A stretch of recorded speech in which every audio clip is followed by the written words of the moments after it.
on. it's there. She's on. She just raised her hand. She just raised her hand. After she heard me.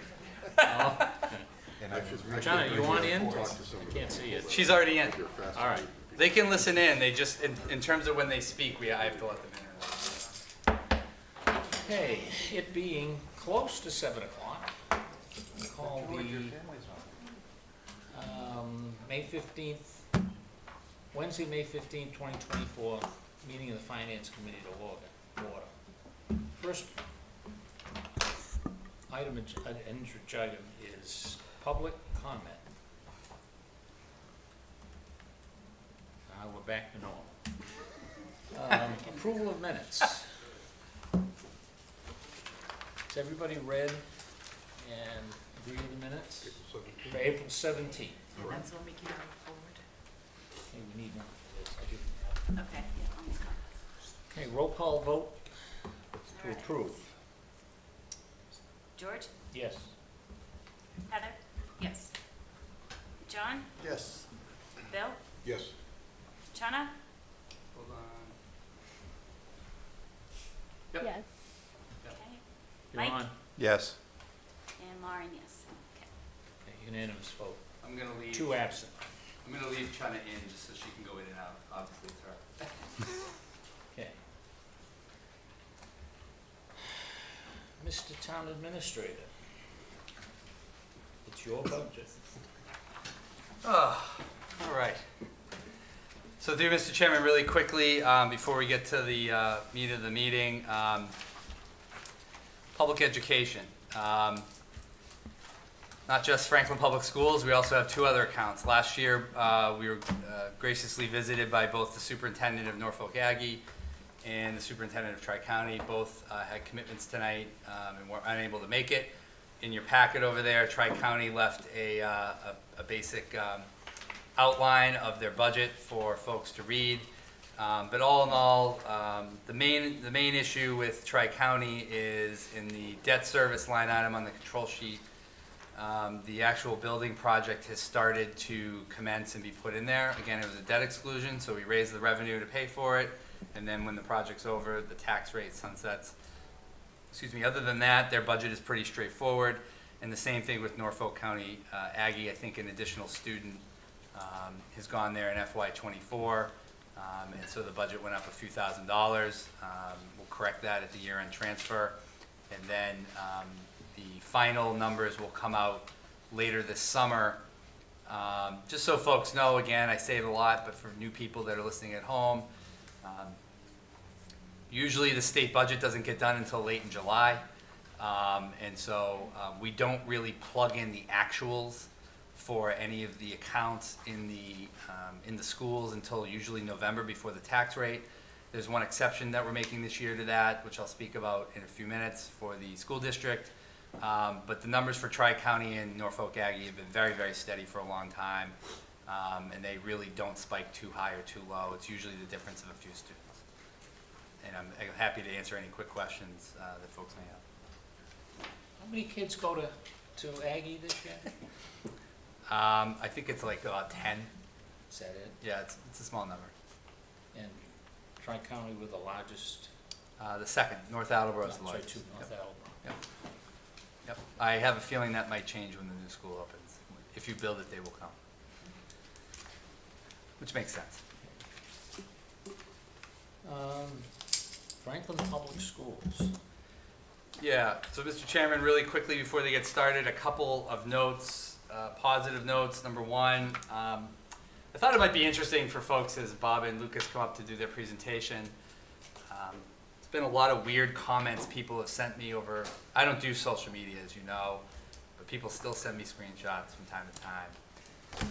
There's a lot of strange narrative out there about the override and the school consolidation plan, about feelings that this was like behind closed doors, it was some sort of collusion or something like that. And I just want to address that this month is the 20th anniversary of when the school department and the municipal government moved into this building. 20th anniversary this month. which is fitting because we're doing an interior remodel of the whole building starting later this month, actually June, I should say, next month. That move saved the schools $55,000 20 years ago in lease payments. And ever since then,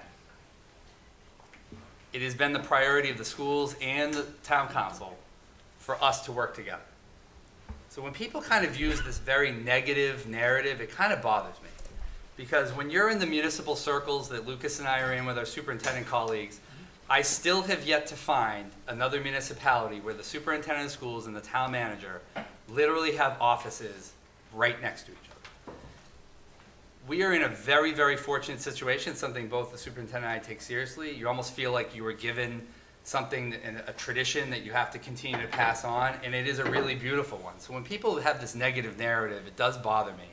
And I think it's worth pointing out that for 20 years, this town has acted completely different than other communities. We have one technology director for everybody. We have one facilities director for everybody.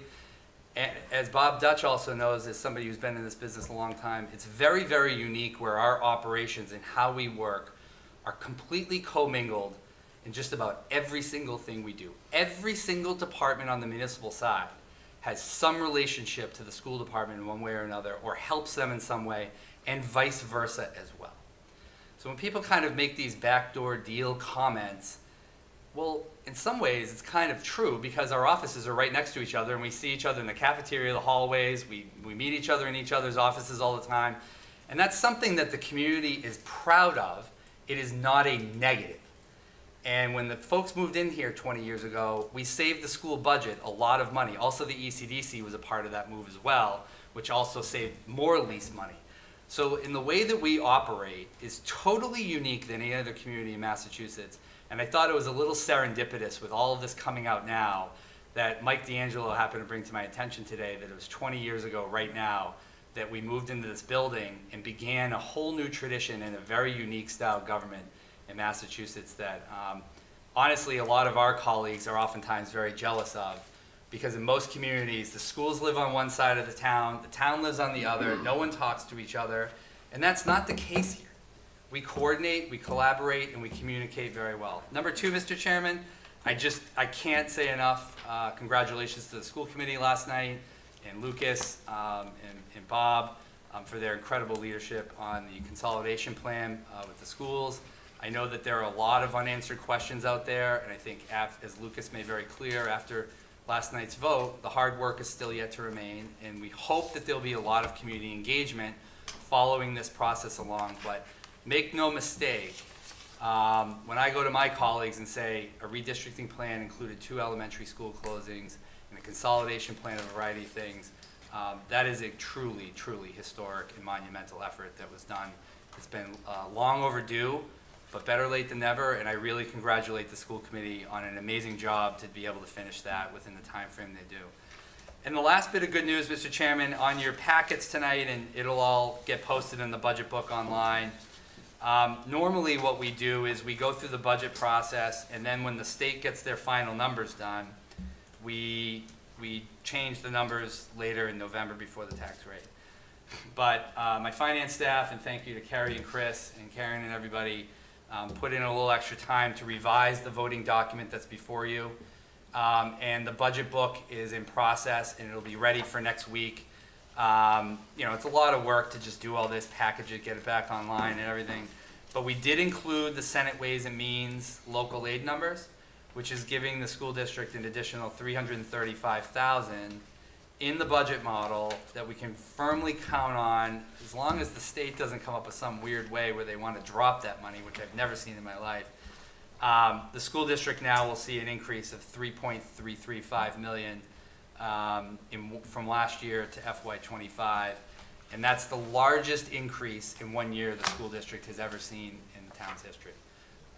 And so, you know, I know there's a lot of sometimes commentary out there, but, you know, again, that collaboration and working together and trying to do the best for what's best for one another is at the heart of this. And, you know, I'm glad our staff was able to turn that in. So folks have that. It's part of the actual voting documents that I laid out. So the numbers have been updated in both the resolution for the budget as well as the voting documents. If anybody has any questions on that, we can answer it. I know the superintendent's also going to speak to this in a few moments, but I just wanted to lead off with that. Could you just say exactly where in the packet? Because I Yeah. just wanted to. what So page if the packet, One that's The one that's. Resolution 2428, and the final number should be 157,700,689. And then if you look inside a few pages, I highlighted in pink, actually, the number and did it in color so that you can see it. It's account 300, Fourth page in. Okay. it's account 300, Heather. Um, So, incredibly good news, and we thank our state legislative delegation, Rep. Roy and Senator Roush for, we wrote a letter earlier this year asking them for this, and they did their job, so thank you very much. So, where did that money come from? What do you mean, the state's just giving us $3 Sure. million? Is that No. what you're saying? 335. So the Okay. governor puts out House 1 in 335,000. January. Yep, the governor puts out House 1 in January. Their local aid number is always low because they have to do it first. The House of Representatives wants to always outdo the governor, so then they up the number a little bit. The Senate puts out their third in row, so you can only guess what they do. They up the number again. And by the time it goes through conference committee, local officials like ourselves get really excited about the higher numbers. Then we tell them we want the higher numbers. And usually by the time conference committee is over in July, the local aid numbers will come out with generally the Senate number. So we're using the Senate number as an assumption, Heather. I see. Traditionally, up until this year, we always use the governor's number in the budget model, which the local aid number is a lot lower, and we usually transfer that additional revenue when the state makes their final commitment and the law's passed. We let the schools have the additional difference. The last few years have been very minimal increases. This is the largest increase we've seen in local aid in some years, probably my entire tenure in the last 5 or 6 years. So we added that in now. Usually we do it in November, but obviously situation is needed, so we made the adjustment. Got it, thank you. Okay, one little something ahead of time. I thank the superintendent and the committee last night for listening to me at a meeting 3 or 4 months ago, 3 or 4 weeks ago, when I sat in this chair and went on a rant and said to run the North South thing. It works, obviously. And I know nothing about schools. The other request I have tonight is, we have seen this budget 6, 8 times in various formats and various places. I do not want to shortchange anything you want to say, but if we could make this, it would be really nice, okay? But I don't want to stifle any questions from here, Heather, or Mike, or whatever, or the group in the audience, but I would like to, Reader's Digest, some people remember that, some don't, so. We can Mr. make that happen, Jaguar, Mr. Mr. Conlon. Fall. I'll tell you. We're happy to be here tonight. Dr. Dutch and I spoke, and I know, Dave, you want to open up with some remarks. We did speak about, how many times have we done this presentation this season, just because of the uniqueness of where we're at as a town and a school, and I think this is our 9th time presenting, if you count workshops and whatnot, so we can certainly accommodate that, and we'll be open to any specific questions folks have. So Dave, you want to kick it off, and then we'll do the Reader's Digest. Absolutely. Well, first off, thank you, Mr. Chairman, and through you to the members of the Finance Committee. Thank you for the opportunity to be here tonight to present the school's FY25 budget. We believe that this budget that we approved last month is, first and foremost, as we do everything on the Franklin School Committee, it's with the lens and the desire to make sure that we're providing the best possible educational experience and environment for Franklin students, and we also believe that it's a responsible budget, and that we're working within those means to accomplish that goal. And as you are all very aware, we are certainly in challenging financial times, both in the school and the town side, to say the least. And I think I give praise to Lucas, Bob, and the entire admin team for crafting this budget, despite those challenges, and playing out and modeling different scenarios for what we could put forward in that. And as we'll get into the details tonight, we'll see exactly what those different scenarios and different pictures look like and where we landed on with that and why we're coming to a budget that we believe helps to stabilize and then try to additionally provide some resources that we think are targeted to the needs of Franklin students at this moment. And as we all know, we're in challenging financial times, and we like to say thank you as well to our fellow public servants in the town council for putting the override question on the ballot for next month to be able to expand the pie and better the financial picture for not only the schools but also the town itself. And we're happy that the voters of Franklin will be able to have the opportunity to choose what the services in this town will look like. And we'll also get into those details as well tonight in terms of what that can be provided. And from that, we realize that it's certainly a big ask to go before the taxpayers and request an increase in finances for what we're providing on education in the schools. And so with that, we also, as we demonstrated last night, as you alluded to, Jamie, you alluded to, we on the school committee acknowledge that we want to not only but primarily provide for the best possible educational experience, but certainly live within our means, but also be responsible and efficient with the resources that we were given by the taxpayers. And so we came to the very hard decision last night to approve the master facilities plan, and because we knew that that would be the best outcome and the best use of our resources for education and Franklin students, and that primarily, but also to make sure that we are in good faith using the resources that are given to us by Franklin taxpayers for those ends. So with that, I'll hand it over to Lucas and Bob, and thank you again. Can I make one note? I can make the assumption that this budget has nothing to do with the override. Correct? Okay, so we're not talking override or not or anything. This is what we're going to do in September unless something changes. Correct. We're going to present the budget as approved by the school committee separately. Okay. Okay, so just to get into the presentation, three key ideas. We've tried to build a budget around trying to create equity for all kids. So any student, any level, making sure that there's equity across the board in the education that they receive. You've heard us talk about Portrait of a Graduate. I know we want Reader's Digest, so we'll just say that we've aligned it to that. And the third piece is around resources, training, tools for educators and students so that they can have the things that they need to learn best in today's environment. Here's a slide on Portrait of a Graduate, and then our district goals are at the bottom. We've shared this before. The objectives have changed a bit this year because we do review those every year, but ultimately the top block has remained the same for the last 3 years.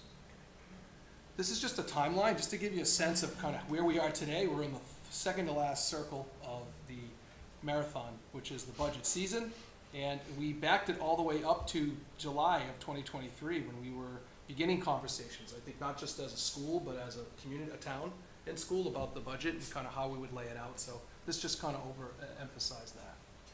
The budget that we put together that you'll see more detail on really focused on these 5 areas. We had to focus on trying to maintain class sizes within our recommended ranges, make sure that we're providing the behavioral, the social and emotional support for students.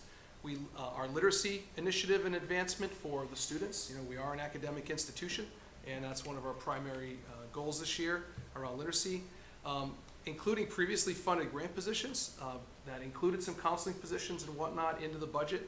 And then finally, just making sure that we are providing that equitable access to the high quality resources that we know that the town and the students deserve, parents expect, and I know as a town we expect in a high quality system. Moving on. So just wanted to focus on how the budget benefits students. As is true with most of the town departments, the largest portion of your budget is around staffing. For the school district, that's the same. 78% of our budget, including health insurance, goes towards staff. We want to make sure that the student-to-teacher ratios and the caseloads for specialists are optimal to make sure that student learning receives the maximum benefit. And then we want to target supports for all students so that we have interventions and individualized supports for those students as they go through the system. We want to ensure that they all have access to learning and co-curricular activities that are inclusive. We want to make sure that there's equity across the board as it relates to that, and that we provide the materials and technology that are needed for students to be able to learn, achieve, and grow. So how did we get to the number that we've gotten to? We started with the FY24 budget, then factored in contractual increases, our special ed costs, health insurance costs, which as you know are rising annually, costs that are continuing rising as well, substitute teachers, transportation, and then changes to grants and revolving accounts. And I'll just very quickly speak to that. The grant revenues are going down for the entitlement grants in general. So we know Circuit Breaker was funded at a smaller amount in this year's budget for next year, and we're always a year behind with Circuit Breaker, so we're okay with that. At this point, we'll realize that decrease in the next budget. But we're also finding that Title I and other grant amounts are going down from the state. And then revolving accounts, we put a significant amount of our revolving balance against this year's budget and couldn't commit to that larger number again, so there's a decrease there. So those are the things that impacted the increase that you're going to see from the previous year. And here we've actually quantified those. I'm not going to go through all of these, but you can see it's $6.5 million. Our ask is $9.3 million, so of that, 6.3 is things that we have very little control over. Okay, so just two things we'll mention here, general ed and special ed. And basically, general education is what you think about when you think about our core classroom subjects, our nurses, our counselors, all those pieces of the pie that service all students.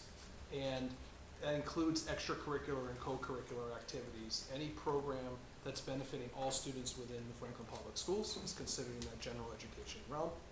And 70% of transportation expenses currently are included in that number.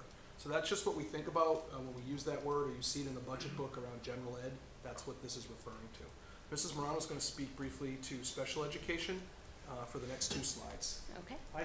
Hi, thank you. I like these new mics. All right, so special education. So we are obligated to educate all students with disabilities in the least restrictive environment.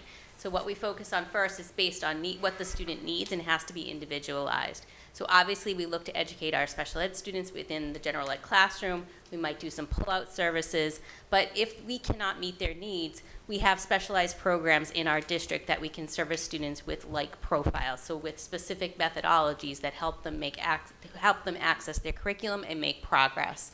We have a number of specialized programs in the district. So not only is it better for the students to educate them in the district in our schools, but it's also cost effective. And you'll see in my next slide that I did a comparison of what the cost is to educate students in our specialized programs in our district compared to sending them out of district. Because if we can't meet their needs here in district, if they really need specialized services, smaller class sizes with really certain staff members with specific skills, we might have to service them outside of the district. And those costs are high, and they continue to rise. And you heard that last year of how the significant increase in special ed out-of-district tuition rates. So if you see, by educating our students here in district in our specialized programs, we can save approximately $3 million. And this is just a quick comparison of our most intensive programs and students. Those costs could vary. Not only, that's tuition and transportation costs, because not only do we have to pay the tuition of the out-of-district school, but we also have to transport them, which costs a significant amount of money.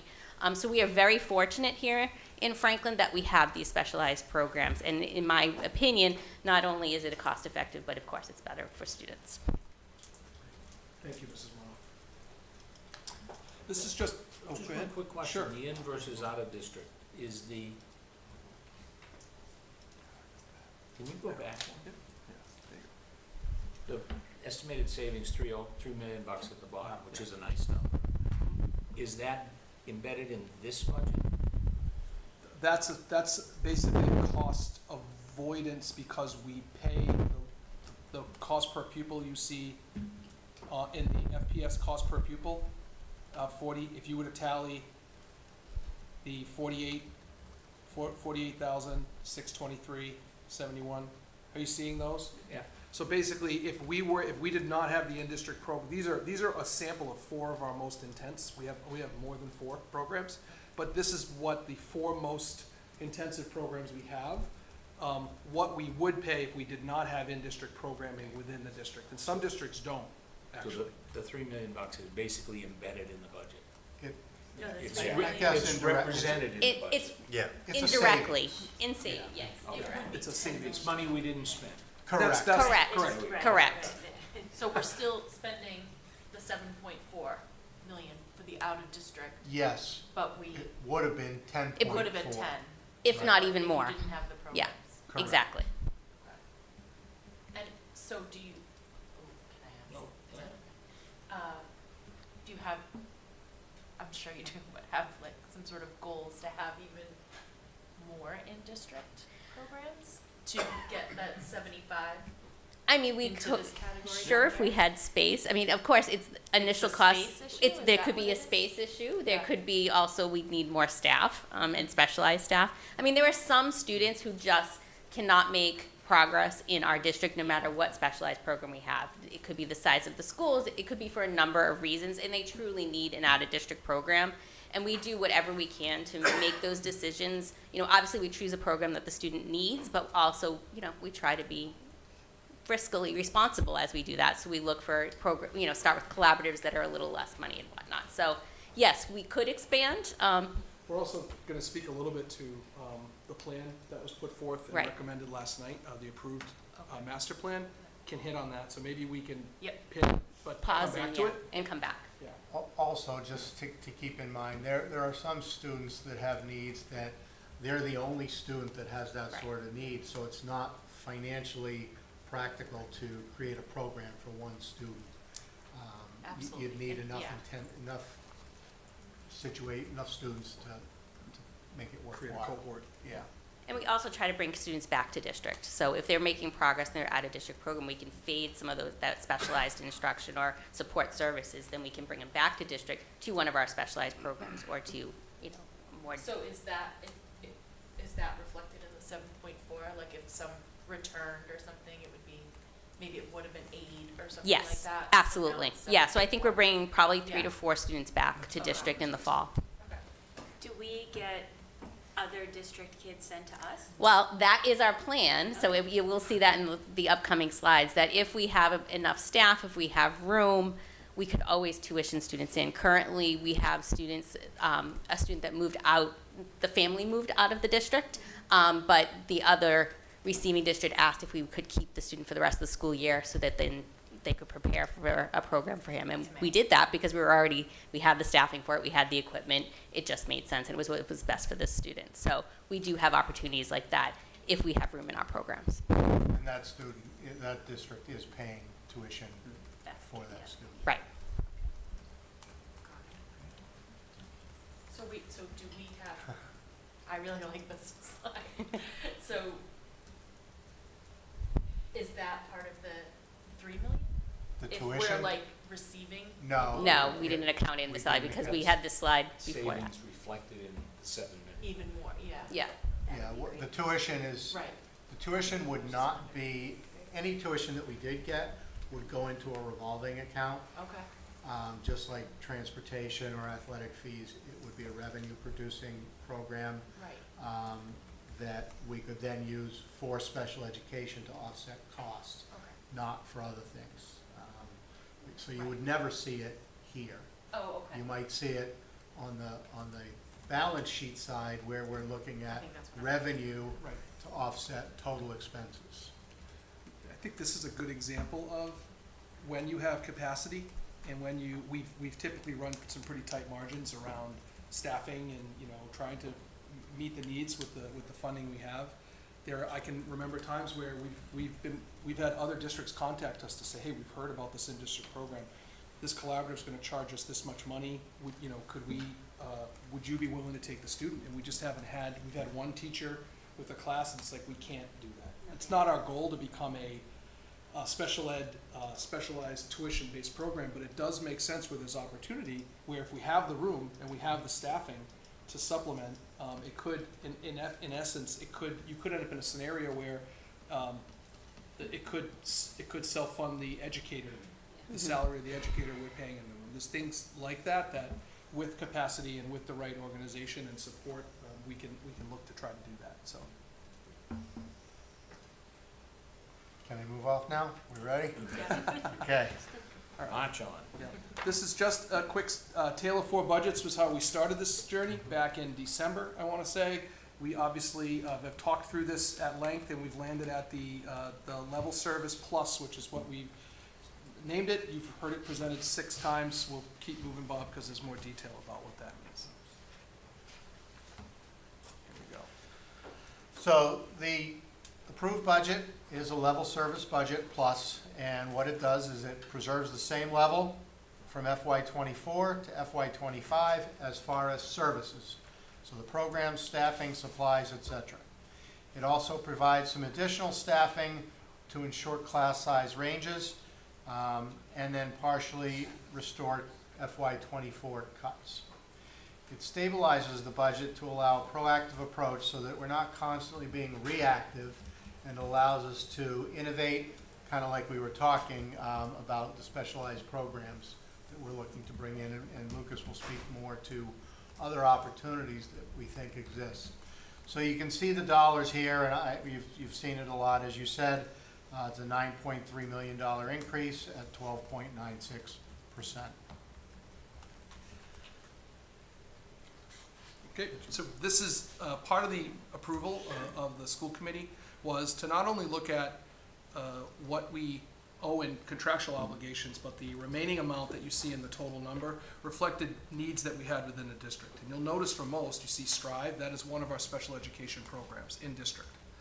You'll notice special education teachers, a van driver, digital learning integrationists. We were fortunate enough through the town council and through the support of our town administrator to be part of the capital request process, and they approved the installation and purchase of some new touch view screens for the high school, which have been outdated at this point, and some are starting to fail. And we have a K-8 model through the technology department that's currently in existence with TouchView, so we'll start to phase in some of those as we have failing units. It's actually cheaper to go with the TouchViews than to replace these types of projectors. So basically, to do that, you need to get those up and running, but then train the teachers on how to use them, train the students. So installing 100 of those devices is one of the reasons we want to reinvest in a position that was cut in previous budgets due to just budget needs.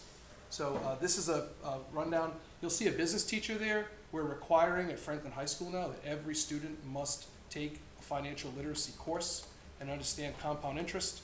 I won't use my jokes, I've recycled them a few times, but there is a joke in there around compound interest, and it can work for you or against you, and I'll leave it at that. It was about the Marines and my friend's car getting repossessed because he didn't understand that concept. But anyway, I think that's really important for students as they graduate from Franklin High School to have those skills. So that's what's reflected in here. Also, librarian at a high school is part of the New England accreditation for your high school. So when you send kids out of Franklin High and they apply to go to colleges, you want to have your high school be accredited through the NEASC is what it's called. It's the New England Schools and Colleges Accreditation Service. So without a librarian, they put you on warning. We cut our librarian last year just due to budget issues. We are in warning, and we just need to rectify that. So part of the ask was to get back into the good standing so that we keep and maintain our accreditation. And middle school clubs and activities were cut last year. As you may recall, we made a commitment in this budget that we would advocate and bring those back for our students, and that includes some other items in there around transition programming and after-school behavior support and whatnot.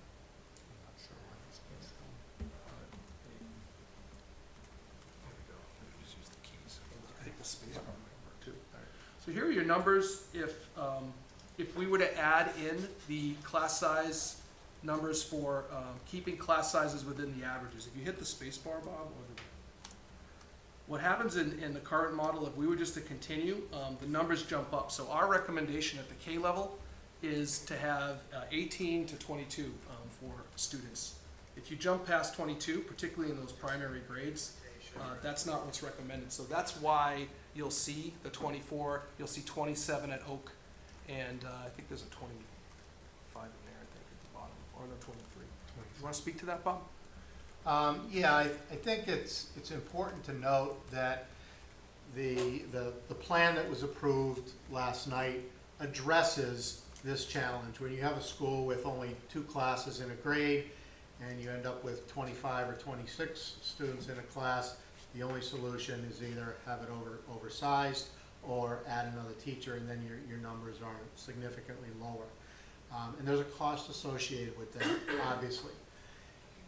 In delaying not doing that, and not adding that teacher and having 26 students or even 24 in a K through 2 class, you lose a lot of benefit for students, and that's a lost year. So we're trying to avoid that, which is why we were so adamant about moving forward with the plan at all, but more importantly, as quickly as we were looking to do that. So it's important that we try to keep those class sizes below that 22 number for the K through 2 students. Sorry, the red is what's recommended? Is that No, what- What's current? The red is what's current if we do not add a staff member in those particular grades. So where you see staffing for Jefferson at 3, Yeah, that is adding an additional teacher from what you saw in kindergarten, because everything just moves up by 1, basically.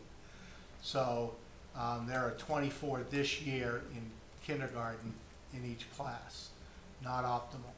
So we don't want to perpetuate that moving into 1st grade and beyond. So right now, until we hire that additional teacher and until we have an approved budget as a result of that vote, we wouldn't move forward with hiring. If we don't hire that staff member, there will be 24 students in that class, in those classes. And one of the challenges we face each year, and we talked about it a little bit last year, is in the spring, typically if the budget is approved in late May, we're at this place where if you have 48 kids and then if someone moves in, it's 49, now you have a 24 and a 25 class. So we focused on K to 2 as for those lower class ranges because of the students and the age and development of where they're at. In the model that we'll talk about in a few slides that that was approved last night, the consolidation creates more sections of teachers. So the students next year deserve the same opportunities that the students before them and the students after them will get. But ultimately, that is one of the solutions that helps us solve for balance and absorbing fluctuations much better. But if you had a child right now that was in a class that had 49 students and you only had 2 teachers, you're already in May, without any movement over the summer or any change, seeing class sizes that are up in the K to 2 range, and that's where we're trying to focus the class size.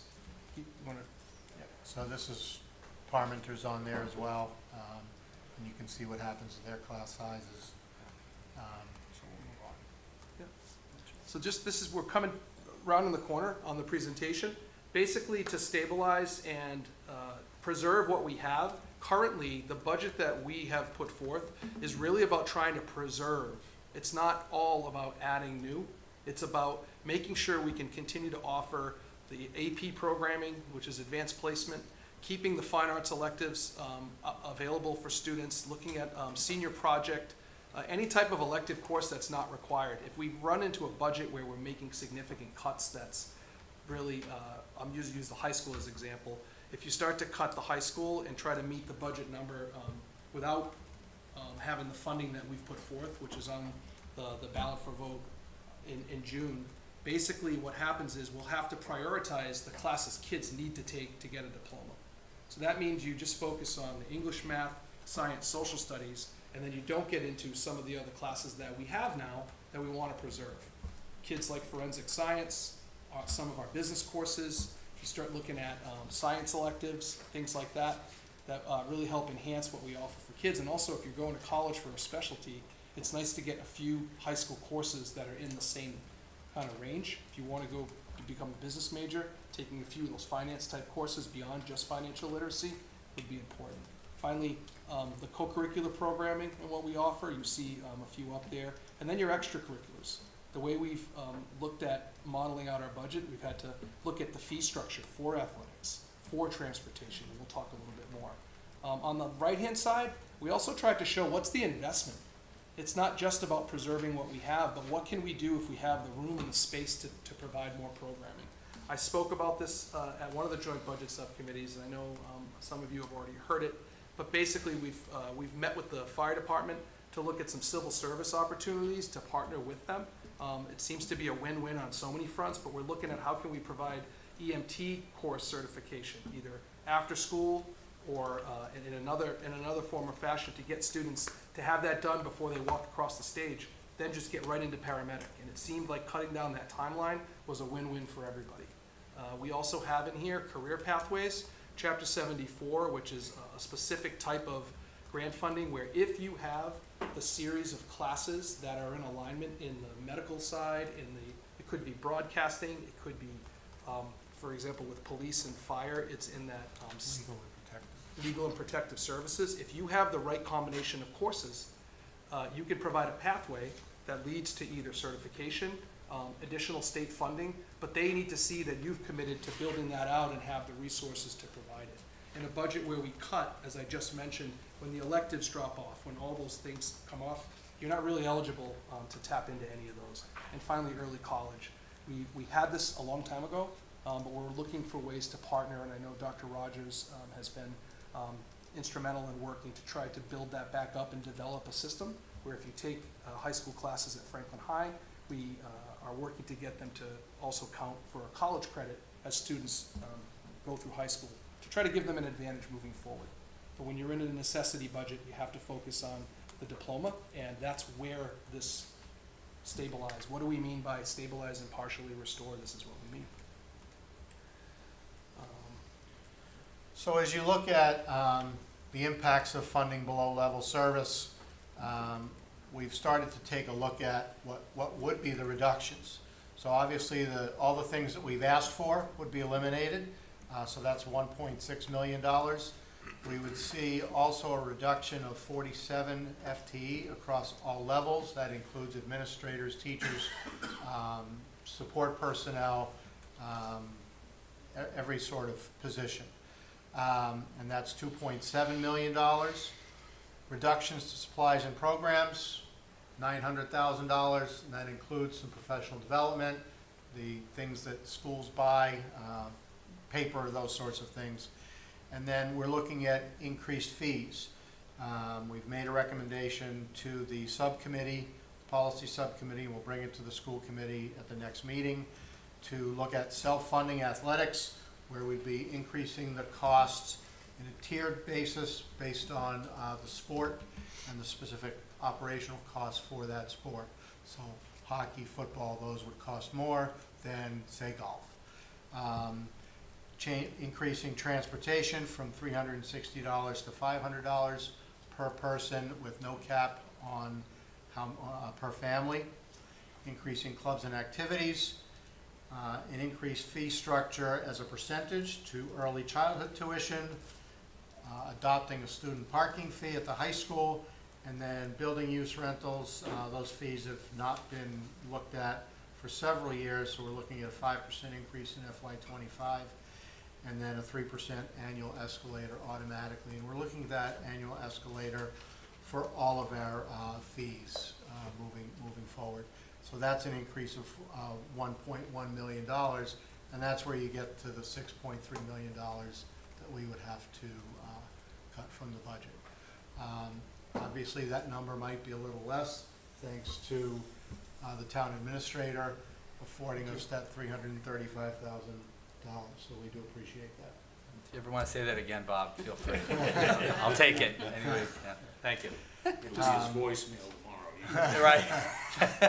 That's The number, you may have seen in previous presentations, we've said 30 teachers. and now it's 47. So just in case people are saying, wait a minute, the numbers jumped, it's because if you self-fund transportation, it's 30. If you charge an increase up to 500, that means you've decreased the amount of revenue you take in on the transportation line, which means more cuts. So it's, just to be clear, Just to give you context, if we self-funded transportation, it'd be $1,100 per student. There are approximately 1,600 students riding the bus, so 1,600 times $600 less, you can see where that significant number comes from that would result in 17 more staff having to be reduced.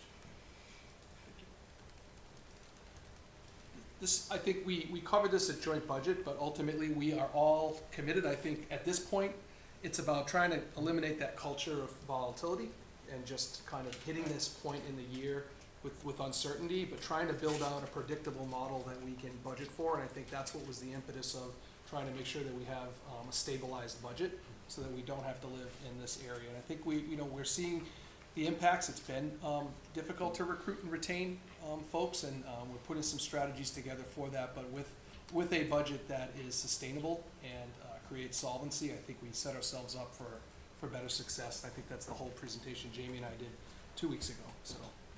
Can I ask, what's the retention rate you're striving to hit? You know, what's a good one in the world of schools? Good question. For teachers, I think when you look at other districts statewide, they're in the mid-90 percentile. There isn't the kind of turnover that we're having. It's become more challenging across the board for everybody. Just since the pandemic, there have been a lot of teachers who've left teaching. Because things have changed and stayed challenging for a lot of different reasons. But ultimately, you can see that I think the point of this slide was not so much what the number is, but the number has been decreasing on an annual basis as we continue to have financial challenges. That erodes our ability to retain and even attract quality educators. So I just wanted to, again, show you the revenue sources breakdown and emphasize that the budget is more than the town appropriation. And the next slide will show you what percent the town appropriation represents of our budget, and it is very significant. But you've got local revenue at $81 million, which is what we've asked for.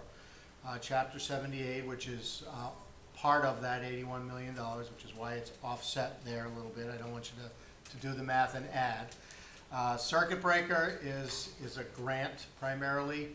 $3.8 million is what we've budgeted next year, which is at the full amount that we're receiving this year. As I said, we're always a year behind. Grant funds, $1.5 million.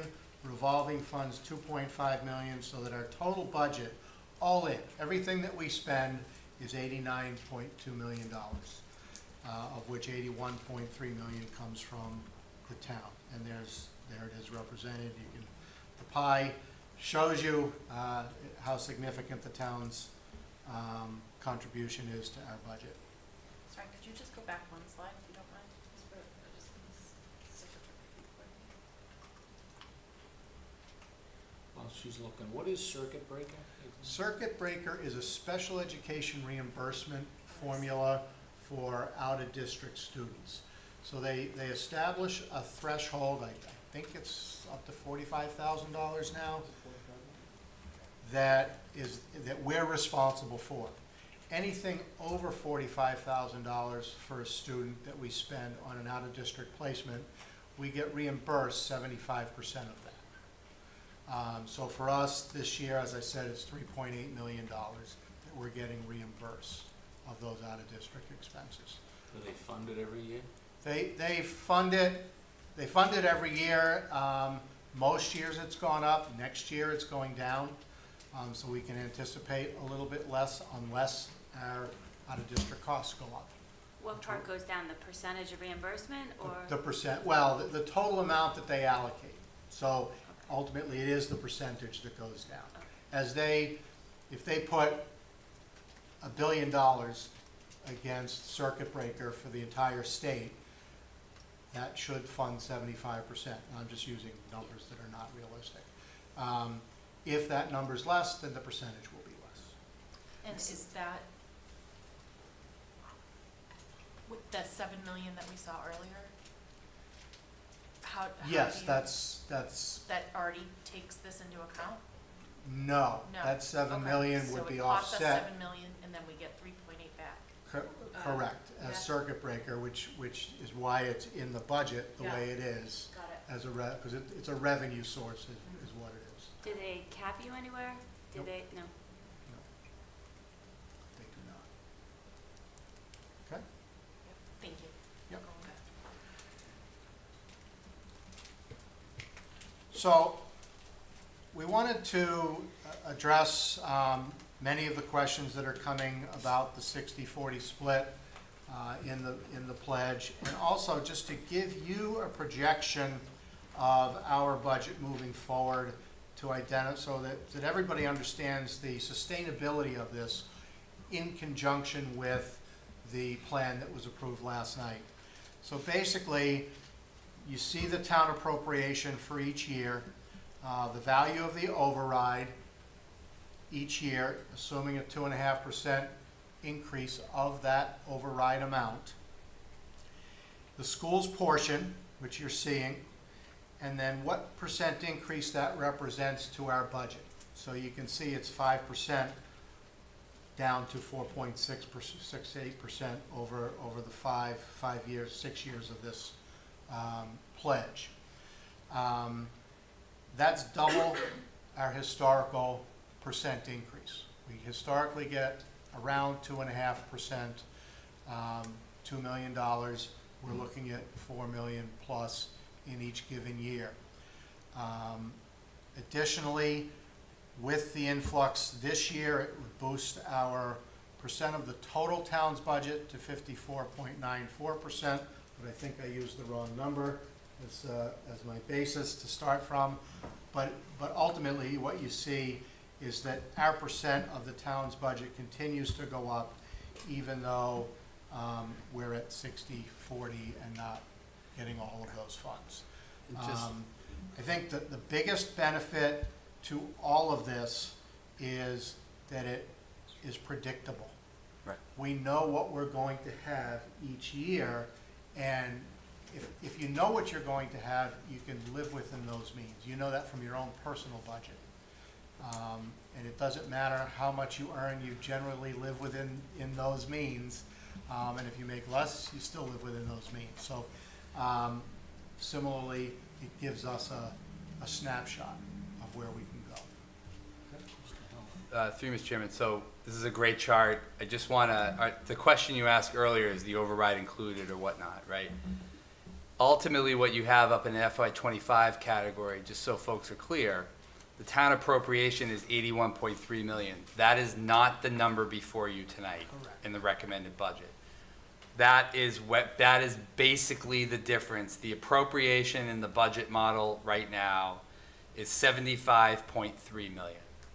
And, you know, essentially the 330,000 or so that we got from the state aid increase, which was completely unexpected. But if you look at the numbers of 81.3 and you looked at the original budget that you first got of 75 million, there you will see the 6.3 number that the superintendent and school business administrator and I worked out when we were calculating what was needed within the override. And Bob has also articulated out there in the column 6.8 is the override value, but the school portion is not 60% in that column right there in the row, that's over further. The 6.3 is what would make up the 81.3 appropriation if the override were to pass, okay? Then the rest of that flows, as Bob just said, you have incredible predictability. And this is something I think Lucas said at the beginning, I can't remember the word he used, but the volatility or the uncertainty in the constant, essentially duct taping and masking taping the school budget every year. We do mid-year adjustments. This year we paid for William James. We moved one of the school employees over to the town. We were able to cobble together money this year, mid-year, for a van that was really desperately needed. In the middle of the fiscal year, we've been used to this for a long time. You know, the schools do schools, but the town has a lot more other revenue sources, grant opportunities through other mechanisms, and we try to partnership on those. But the important point of what Bob's slide is here is really the predictability, the certainty, which not only flows from this room, but then flows into the school buildings. And then the teachers, the principals, administrators, all the other staff can essentially have greater predictability with what they deliver for services, which really ultimately has the impact, obviously, on our real goal, which is obviously all of the kids. I just wanted to make sure folks were aware the town appropriation in the budget is not 81.3 million right now. That's the request from the school department, but that's the objective and that's the goal, and I think that's where we all want to be. Thank you. So, is it okay to ask? Sure. So just, based on the override pledge, I don't think it was specifically, I'm trying to figure it out on the spot here, but it doesn't look like it states that there would be the 2.5% increase and that 60% of whatever that increase. So the 6.9, the 7.1, the Yep. 7.3, is that what you're gonna do 60-40 split on, or are you gonna do it on the original 6.8? On the original 6.8. And the Okay. reason why the 2.5 is not in there is because I only have so many hours in a day. And I'm being completely No, I serious. just wanted But to- on because slide, it just should hold be on. spelled Let out if me it's just, gonna be. yeah, I got it. But on the presentation, and I know a lot of people don't like listening to them. I know that people want to yell on Facebook and stuff. But when I said, what actions do we need as a community right now, I listed out a slide on the pledge, and it's all in line on that presentation. And I totally understand that this point was probably overlooked. Summer, fall 2024, town and school administration to begin to collaborate on FY26 forecast with much more specifics. Why?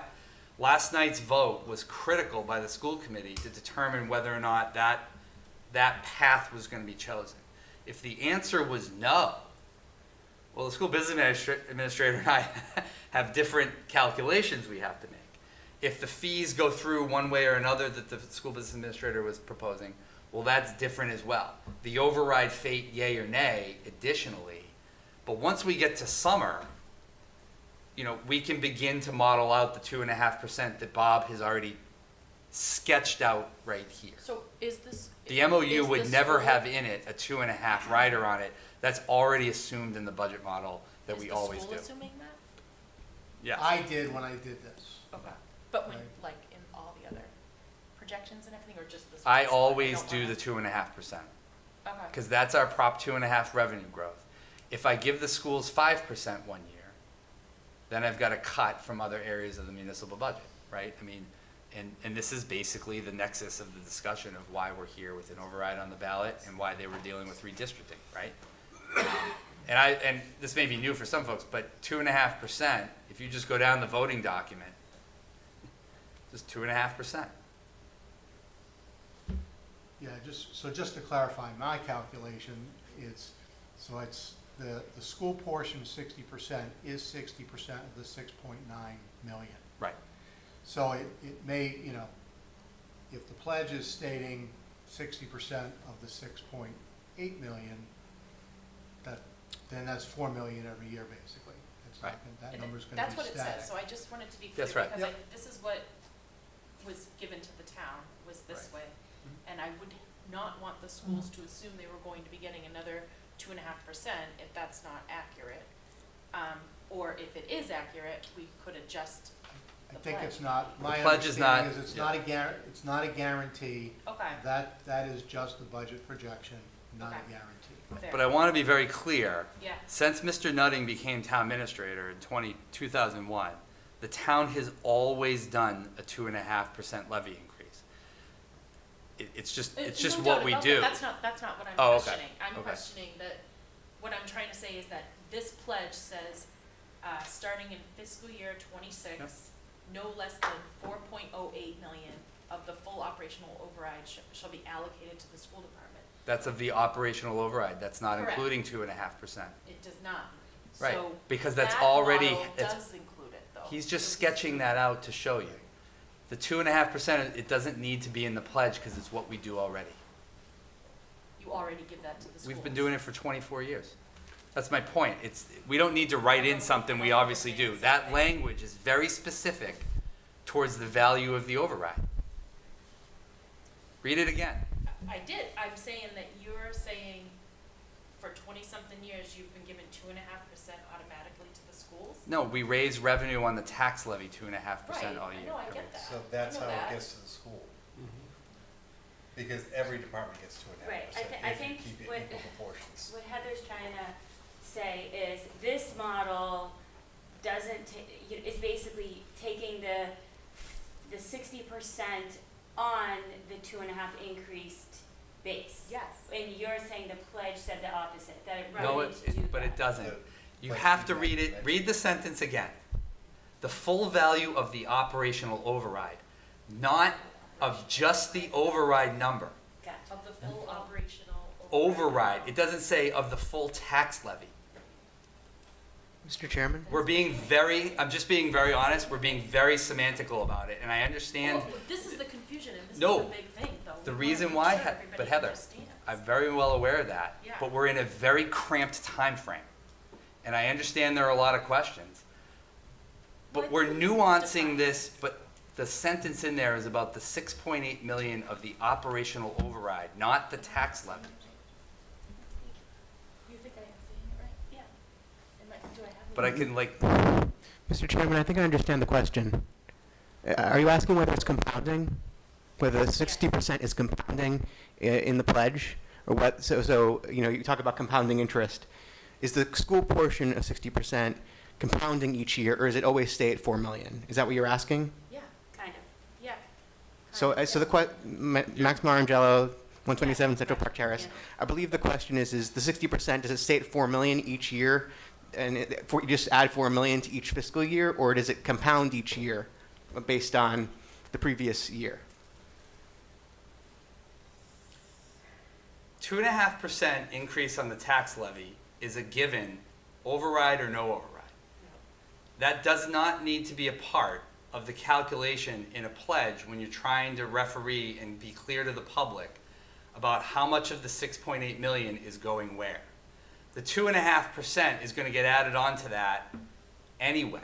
That's just the nature of Prop 2.5 in Franklin. So I'm just going to be honest. Like I understand. so I the understand. math here is like, the first year we collect, Right. let's just say passes, everything's Right. wonderful. The first year we get 6.8, the next year with the 2.5%, Yep. we end up bringing in 6.970. That's correct. And The just next so year, you're 7.1. Right. So based on this, 60% of the 6.970 goes to the schools. That's Is correct. that accurate, or or should it be 60% of the 6.8 and the other 2.5 goes into general fund of the town? We're I just wanna getting understand really it. deep in quicksand. This is a sketch. I cannot guarantee that the property values and all of the calculations by the Board of Assessors in FY '29 are going to result in those numbers. We can't even predict what's going to happen necessarily next year. If I could, I would sketch this all out with 100% accuracy. I'm trying to keep this a little easier for people before we get down labyrinths that we can't get out of. The basic 6.8 million in the override pledge is just to give a conceptual idea to the citizens of where the 6.8 million gets spread across in FY '25 and starting FY '26. The 2.5% in that line item of override value of 6.8, what Bob did is take the 6.8 and times each one of those by 2.5 all the way through FY '30 to try to convey a general sketch, if the override passed, plus 2.5%, what the types of revenues are that we're seeing. What I get cautious of looking at the whole town government is, and the way that finance is done from all soup to nuts, not just the school department, is every year we still have to certify the valuations of the properties. So this is a decent model. It's a good idea of the future. But people can't just look and say, oh, 5 years ago in FY '30, you said it was going to be 7.693 million, and it's not. So I just need to make sure I clause this by saying this is a sketched out model that Bob is using to the best of his ability. That's clear. I think obviously Well, it's a model, but the formulas behind the model, not necessarily Right. stating it will be 4.3 million in fiscal year Well, you'd 28, be but- surprised at what people come up But will with. it be based on 60% of what? 60% The school of portion what? is 60%. So in FY '26, they would see 4.182 million, and then you'd see on FY '27, 2.5%, 2.5%, 2.5%, 2.5%. So it includes the 2.5 even though.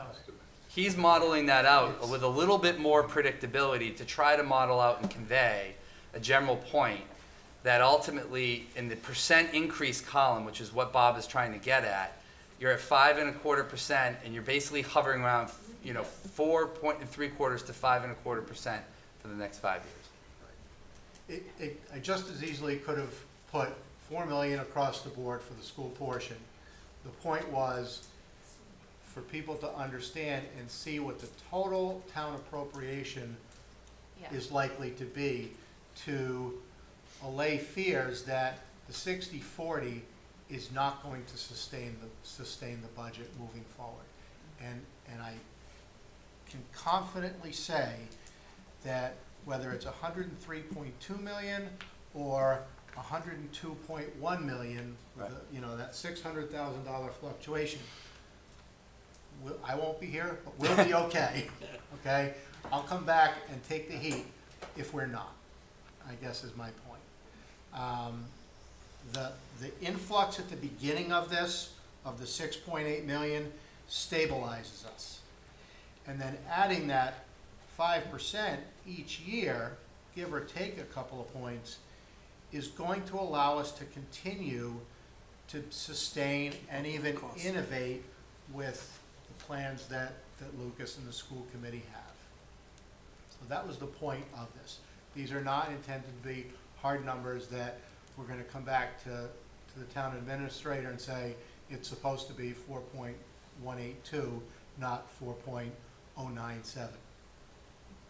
Okay, so that just for clarification. This is just like any other budget. Right. It's a budget. It's a moving model. number. It's an educated guess. Correct. It's an educated guess. Okay. I have a question. The fiscal cliff that Jeff started talking about back in '08, when, in your experience, Jamie, when's the next, when's the next fiscal cliff? Is it? Well, to be honest with you, first I'm looking at June 12th. Okay? And I'm being serious. I mean, I'm looking at June 12th, and I'm getting through that first. Okay. The second piece I want to mention is, economies of scale, both from the facilities department and the school department, from the redistricting plan. There's still a tremendous amount of calculation and information that needs to be done. And I understand, there's another factor in that, to the conversation that Heather just brought up. I wish I could predict when the next cliff would be.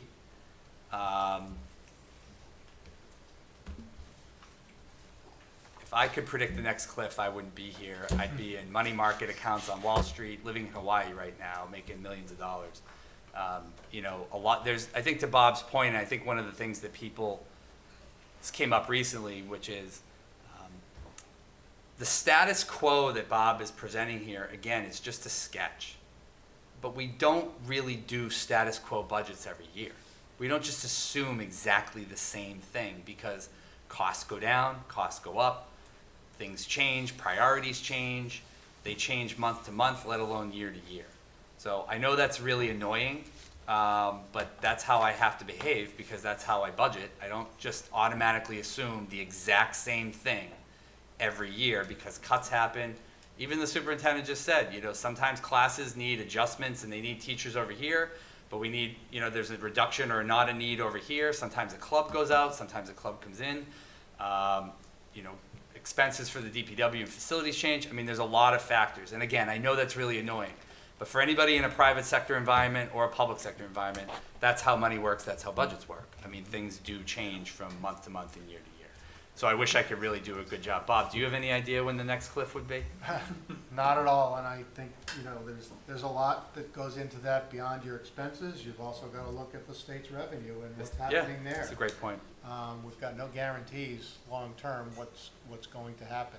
And there's special education circuit breaker is probably one of the top ones, I would say, to Bob's point. In bad budget cycles, for some reason, they always drop that number. That and transportation. And transportation. Regional transportation. Okay. Are we set? No? You guys set? You guys are, you sure? So I just wanted to give you a snapshot of the total budget, only because I thought you should see where the money's going by school.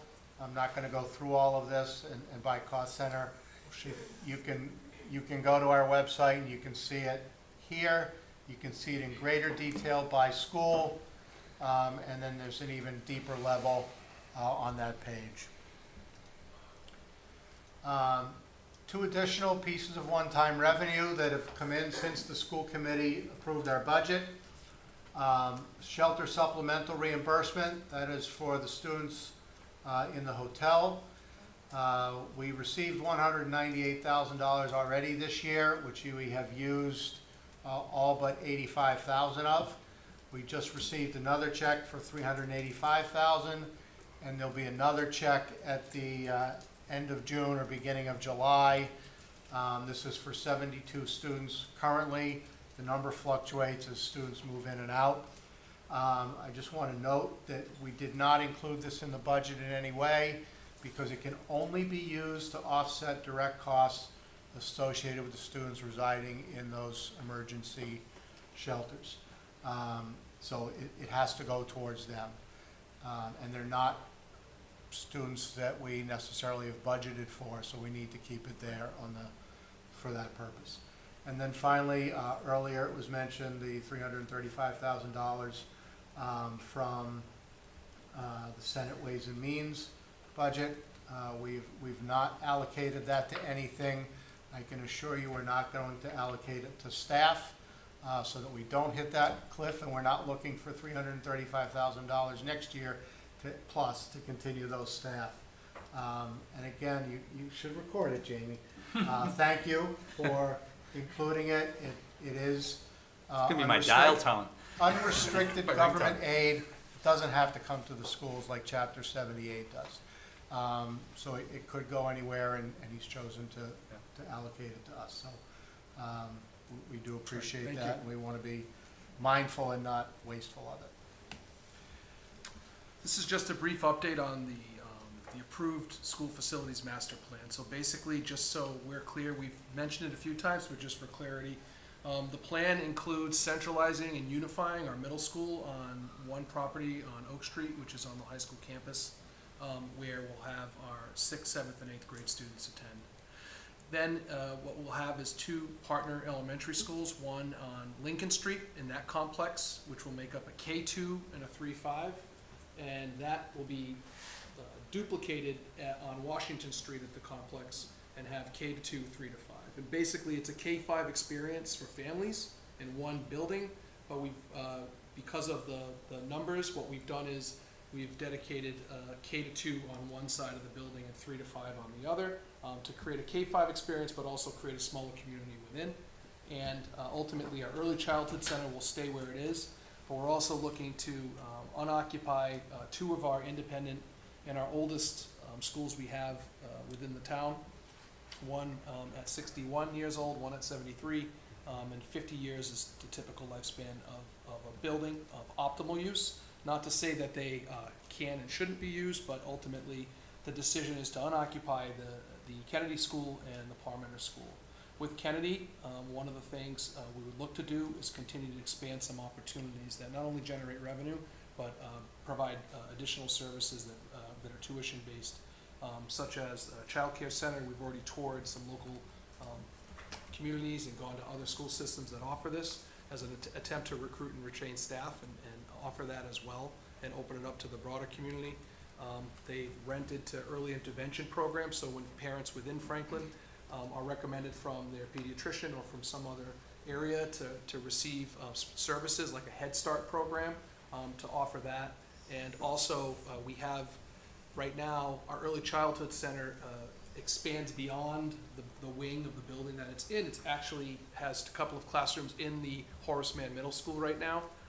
Due to the recommendation to change, we're looking to try to bring them back into their space, but we also see opportunity to put our half-day programs. We have an afternoon and a morning program for early childhood. If you pair that with a child care, parent experiences a drop-off of the full day, And it could start with childcare and then transition to the ECDC, which is be the afternoon or the morning. So those are just a few components that we are interested to continue to try to round off this plan. So if you keep moving, I think I talked about this a little bit. I've already explained this distribution, how it will break down, but basically you have a south elementary and a north elementary, and then a 6 through 8 on the same property as the 9 through 12 high school. You can move forward. This is the, we pinned, Heather, this concept of the north and south elementaries. One thing we have is those are all the in-district programs that we offer within Franklin Public Schools. You'll see Strive, Reach, Goals, NEC. But by creating partner programs in each building, that allows us to not only provide those educational services to students within their community school, but it also provides that type of programming where if we staff appropriately, we can also look to possibly look to expand our in-district students, bringing students back, offering, having space to do that. But then also there is the opportunity, like the example Mrs. Morano brought up, around tuitioning in students as well as a way to help us start to sustain. So some of those revenue models that we've mentioned help us try to sustain our budget in the long term. So this plan, we feel, in addition to the funding, not only stabilizes us, but creates more solvency and sustainability across the district for what we're trying to accomplish. Keep moving. So right now, do you put some of those programs are in So those, one school and then like another program is in another Correct. school type of thing? so right now the Yeah. programs are spread out among our elementary and middle Wherever they schools. are. Yeah. Yeah. Okay. So you might have a student who is accepted in the program, but they have van transportation from wherever they live across town to one of the Yeah. district school, one other school in another area, because of the numbers. Yeah. When you bring more students together under one roof, one of the benefits is to create cohorts that you can support together. Yeah, I know of some kids that have gone in one program at one school and then have gone to another school for Right. another program. So this would allow them actually to maybe stay in their own Correct. building, which sometimes the people that are in these programs change isn't always that wonderful. Correct. So to stay in your same building is a little better. But that's one of the thoughts and one of the. Yeah. So, Go ahead. Okay. We just talked about this a little bit, these particular ideas. The other thing is, we talked about non-resident tuition. We hit all four. And then finally, this is just the final comment. Bob, do you want to hit on this one? Yeah, we've, again, answering the question, how is this sustainable? Fortunately, the vote was approved last night to consolidate and reorganize. And it allows us to allocate our resources strategically.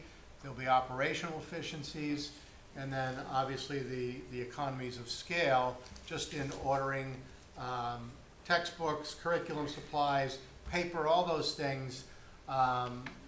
We wouldn't need them spread out across 10 buildings. Instead, we'd have them in many fewer buildings. Becomes more efficient and effective with staffing, and we talked about the smaller, only 2 per grade versus what you're going to have here with 7 to 8 per grade. And then your operational costs will go down, having fewer buildings to have to sustain. So those dollars can be spent directly on students and education. On the town side, most of the benefit are the savings through the facilities, materials, supplies, and then capital project reallocations. We're not going to spend money on the Parmenter School, on the Kennedy School, and the capital projects that were scheduled for those buildings, those funds can be reallocated to other projects or directly into education if they don't need to be used for capital. So there's opportunity there as well. I just wanted to mention, Mr. Chairman, a lot of people ask me 2 questions. In the pledge, there's a sentence about the town, the one-time monies used in this year's FY25 budget. How do you replenish those? In the pledge, the town concedes in the override number to not get any of those one-time revenues back. All of the override money goes to the schools per the model before, in addition to the $500,000 for facilities.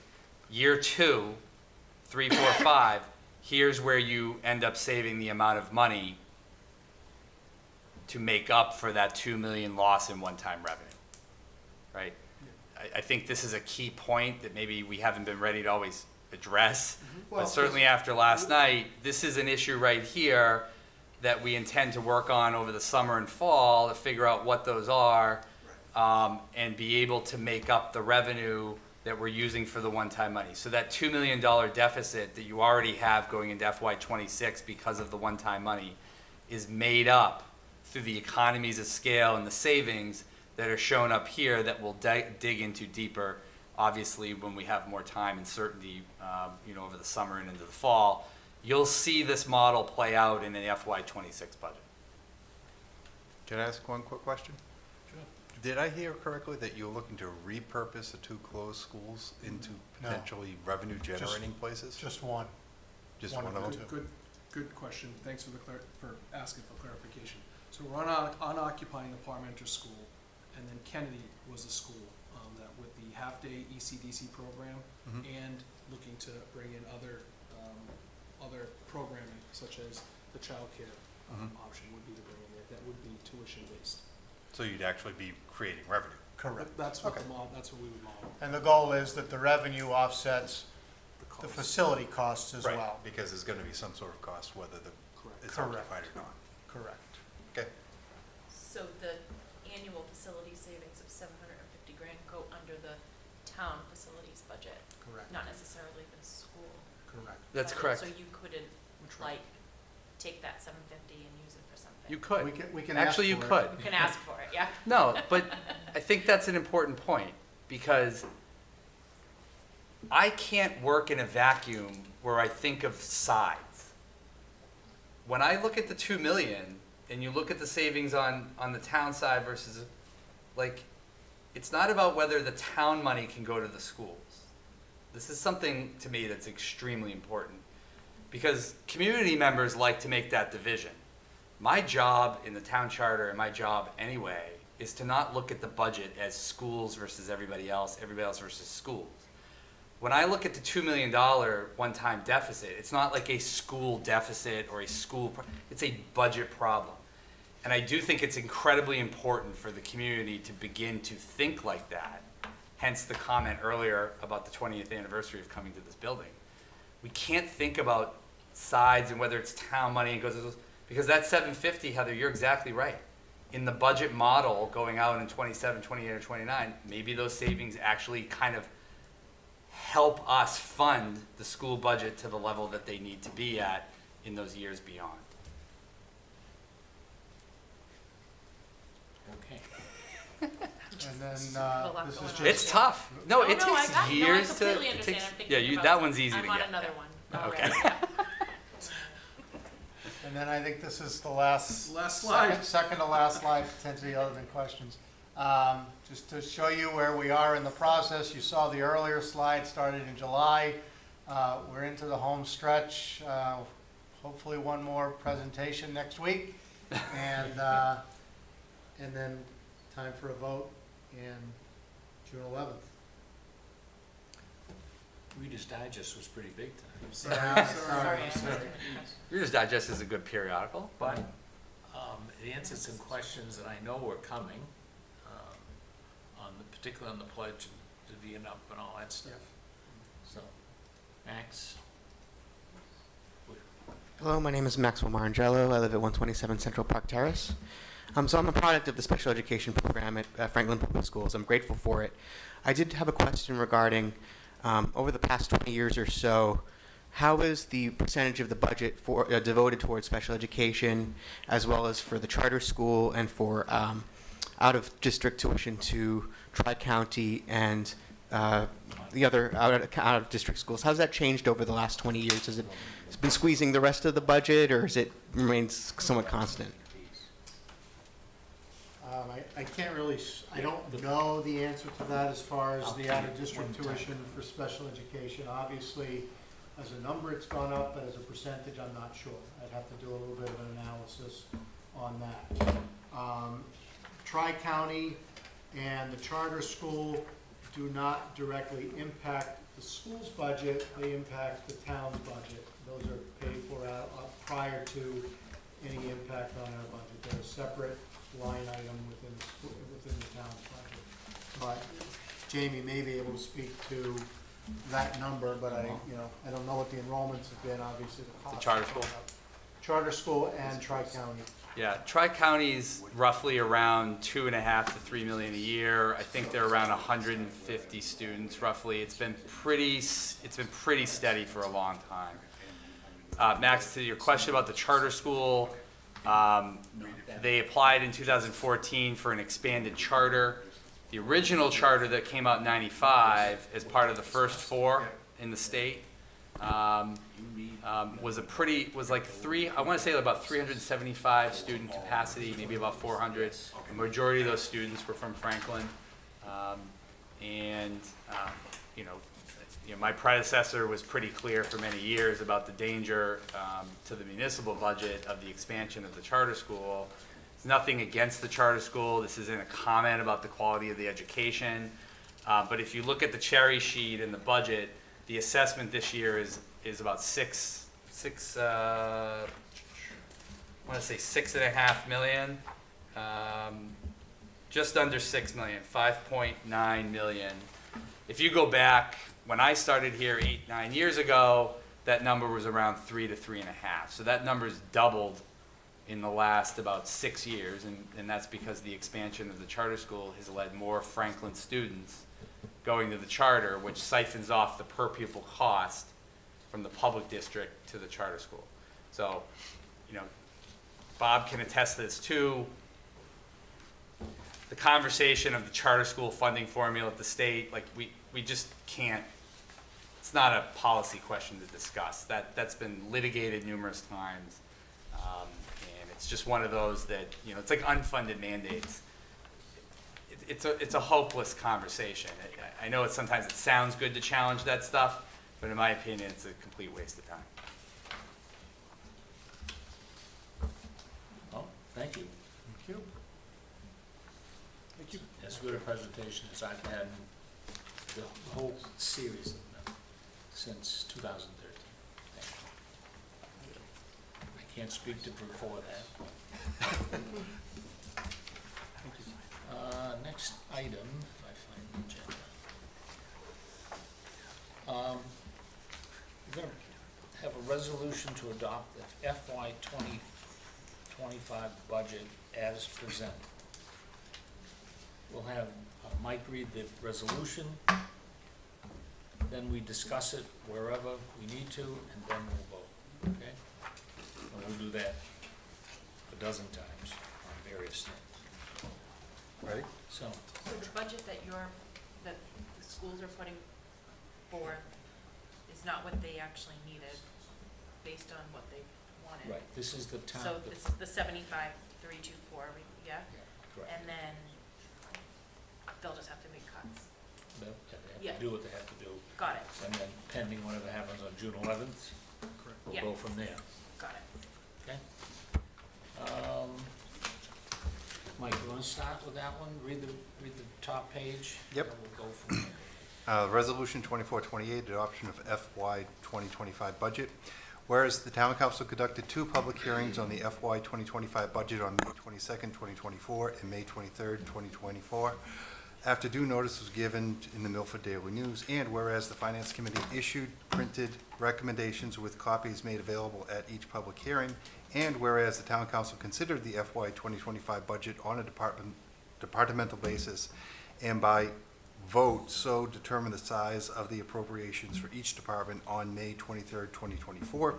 Now therefore be it moved and voted to adopt said general fund budget, with water enterprise fund budget, sewer enterprise fund budget, solid waste enterprise fund budget, and stormwater enterprise fund budget as set out in the FY 2025 voting document, with total appropriation of $157,646,065.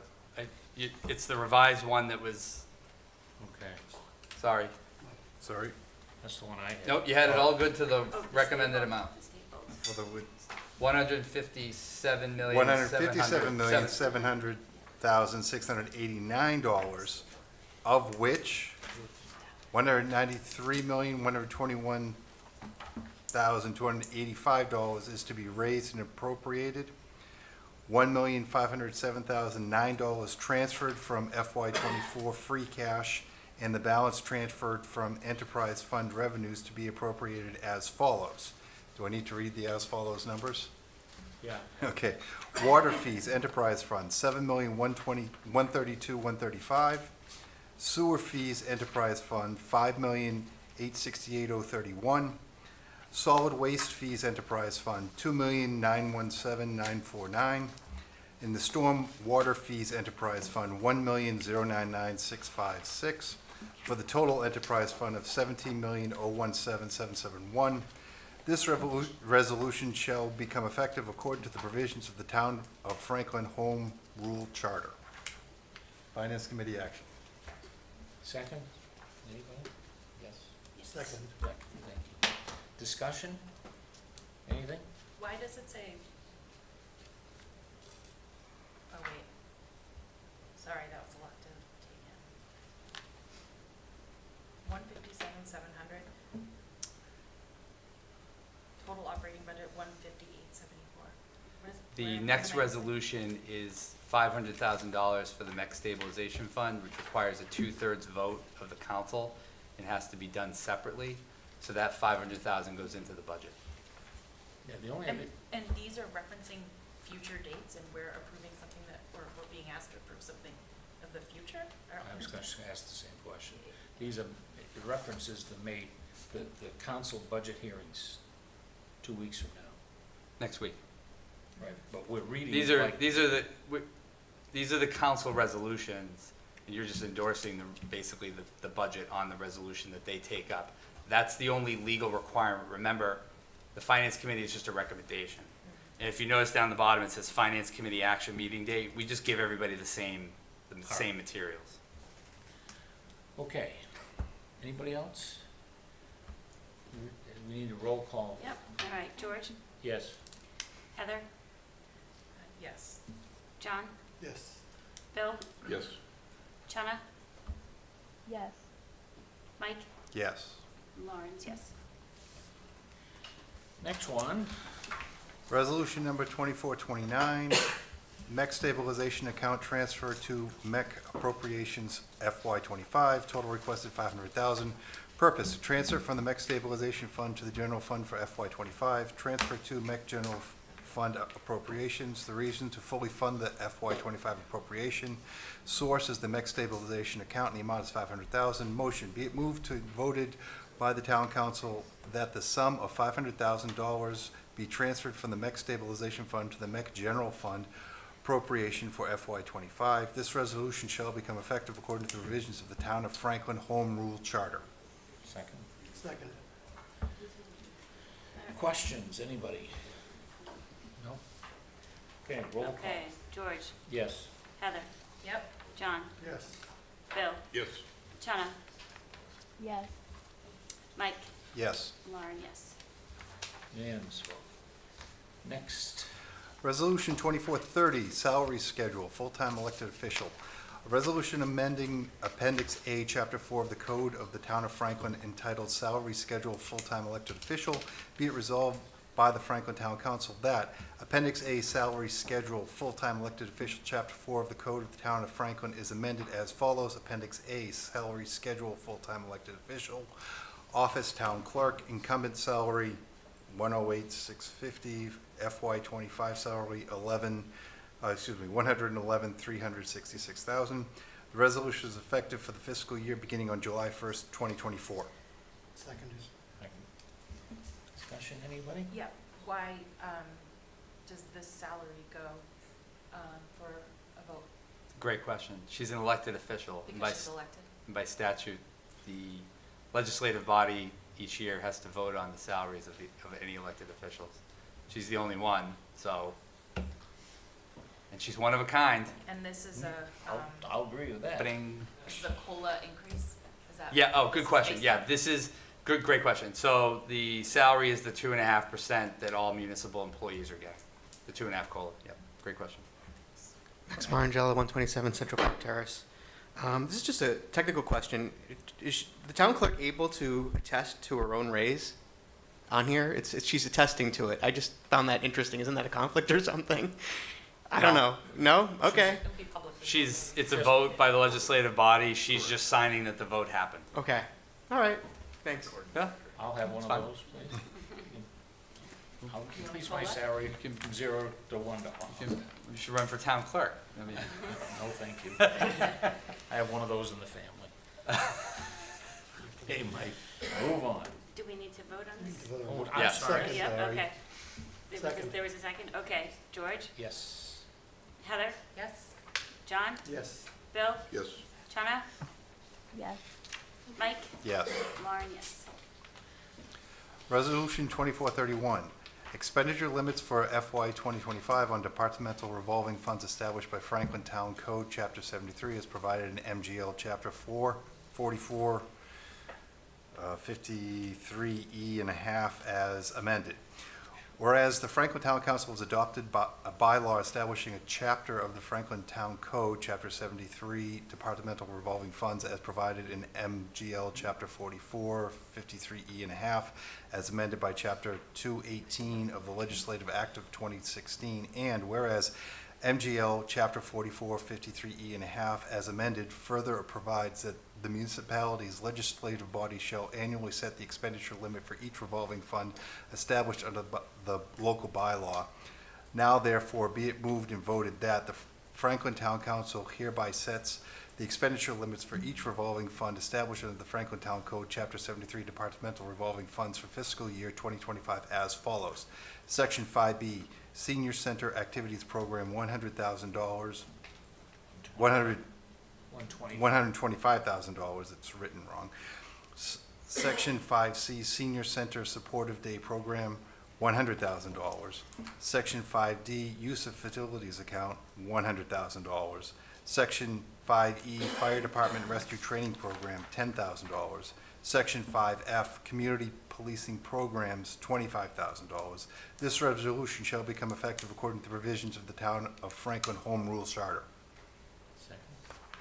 Just a Well, question. yeah, Are you gonna fix that? Yeah. yeah. Just a question with the writing of 100,000. Yeah, Right. I And may, the typing of 125, what the correct number is? Jamie, you there? Yep. Yeah, Yeah, should be 125, so it's just written wrong. all right? That's funny, I It's like couldn't- writing it. Yeah. Right. You take Okay. the- That's actually a good analogy. Which I haven't done in like 15 years or All something. right. Remember? That's a really good George. analogy. Yes. Heather? Yes. John? Yes. Bill? Yes. Chana? Yes. Mike? Yep. Lauren, yes. Okay, 2432. Resolution 2432, creation of snow and ice stabilization fund as authorized by GL Chapter 40, Section 5B, and transfer of funds thereto. Whereas GL Chapter 40, Section 5B authorizes the municipality to create a stabilization fund for the specific purpose and to appropriate amounts thereto, and whereas the town of Franklin has need for a special purpose stabilization fund to allow it to accumulate funds to pay the expenses related to the snow and ice removal and treatment, and whereas the town of Franklin wishes to transfer $521,222 from the remaining FY24 snow and ice appropriation, now therefore be it voted by the Franklin Town Council that, as authorized by GL Chapter 40, Section 5B, a special purpose stabilization fund to be known as Snow and Ice Stabilization Fund is hereby created. The purposes for said stabilization fund shall be to accumulate funds to pay the expenses related to snow and ice removal and treatment. The sum of $521,222 is therefore transferred from the remaining FY24 snow and ice appropriation. This resolution shall become effective according to provisions of the Town of Franklin Home Rule Charter. Second? Discussion. Brutus, do you have anything to Wasn't like to that supposed to add? be 700 or 750 or something? Or am I just remembering it wrong? The 750, no, this is the number, this is the accurate number of what's left over in the budget to transfer in. What you're thinking about, Heather, is we used to hold or reserve 750,000 in free cash for excess snow and ice in case it was a really bad Oh, storm. we- and we don't do that anymore, so that's $750,000 in free cash. Well, this year's a little different. Yeah. It went to patch the budget gap, but usually it would buy more capital stuff for the schools or the town. So this is. But the 750 is a good memory. That I forgot it. It's in the rearview mirror, so I don't think about it much anymore. But that was. Do you have anything to say that we're giving you money? It's not really unless it snows, but Yeah, which next year. But I think it's a good plan. We had talked about something that came up the last couple of years to, just to transfer money, because it'll always be there, because it won't be a burden next time. But we just don't know what's gonna happen with the snow. I mean, Right. people are like, hey, it hasn't snowed in 2 years. Well, you know what? Next year could be 2014. We have 140 inches, so who knows? right. But that way it wouldn't impact the budget so much. Maybe this is a good omen. Say again? That policy that we signed off. No, the policy was to aim to have $1 million in this stabilization account. Right. From leftover monies from previous But years. the 750 you're thinking of was, we used to hold free cash Okay. every year, $750,000 for a safety net amount of snow and ice. Okay. But because we were able with the stormwater utility to move into fully fund snow and ice in the budget, we happened to do that at a year where we haven't had snow for 2 years. So it's a good opportunity to obviously save the money for, well, hopefully we don't get another 140-inch snowstorm year. But it's a good safety net. Ready? Ready? George, Yes. Heather, Yes. John, Yes. Bill, Yes. Shawna, Yes. Mike, Yes. Lauren, yes. Resolution 2433, creation of real property acquisition stabilization fund as authorized by GL Chapter 40, Section 5B, and transfer of funds thereto. Whereas GL Chapter 40, Section 5B authorizes a municipality to create a stabilization fund for a special purpose and to appropriate amounts thereto, and whereas the town of Franklin has need for a special purpose stabilization fund to allow it to accumulate funds to be used for the purpose of real property acquisitions, and whereas the town of Franklin wishes to transfer $200,000 from free cash into this fund, now therefore be it voted by the Franklin Town Council that, as authorized by GL Chapter 40, Section 5B, Special Purpose Stabilization Fund, to be known as the Real Property Acquisition Stabilization Fund, is hereby created. The purpose for said stabilization fund shall be to accumulate funds to be used for the purpose of real property acquisitions. The sum of $200,000 is hereby transferred from free cash. This resolution shall become effective according to the provisions of the Town of Franklin Home Rule Charter. Question? We already have an acquisition stabilization fund? We don't. Oh, What we have is a maintenance account for public property and buildings. Is it, oh, it's Yeah. not acquisition, it's maintenance? Is definitely not acquisition. Okay. There's a lot of needs in town. We've never had an account like this. Property is getting more expensive. If in the future there was a parking lot or an arts center, or maybe the police station is now off the table, we don't know, obviously with the vote last night and some other dynamics. But we have no money, no cash reserves to even put a down payment on a piece of property if it became available. And we just want to try to grow something to have some cash in the bank. Again, everybody knows how much I hate interest, so when you have cash in the bank, like we did with Maple Hill, we didn't have to pay interest on a lot of that property, right? So it's just trying to stash a little bit of money away for future purposes that have been identified by the town. The master plan committee, I think they're still meeting upstairs. They're also laying out a 10-year plan that's also going to see what facility needs and what other needs are in the community. And if we don't have any resources to be able to buy anything, we're going to be borrowing money. And those numbers we saw earlier won't be as accurate as we think they are, because we'll have to eat into the other budget pie. So we're just trying to put a little money away for a rainy day. Do you have a thought? And we have, like, OPEB, we have an amount. Right. That we do every year. Yeah. Do you plan to do something like that, or is it It's a great when question. available? It's a great question. I think this is like your seed money to start with. I think if we can get this through this process and the council, I think we'll try to strategize after the master plan committee is finished with this process to see what they're looking at, and then try to develop at least a longer term plan, George.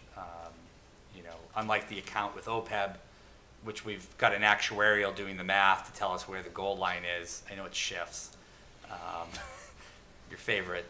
But at least there's some a semblance of where the end of the field is with OPEB. This, we're not quite sure yet, but we have to wait for the master plan to get done as well. Next. I'm Max Marangello, 127 Central Park Terrace. Just this dumb question, but do these accounts bear interest?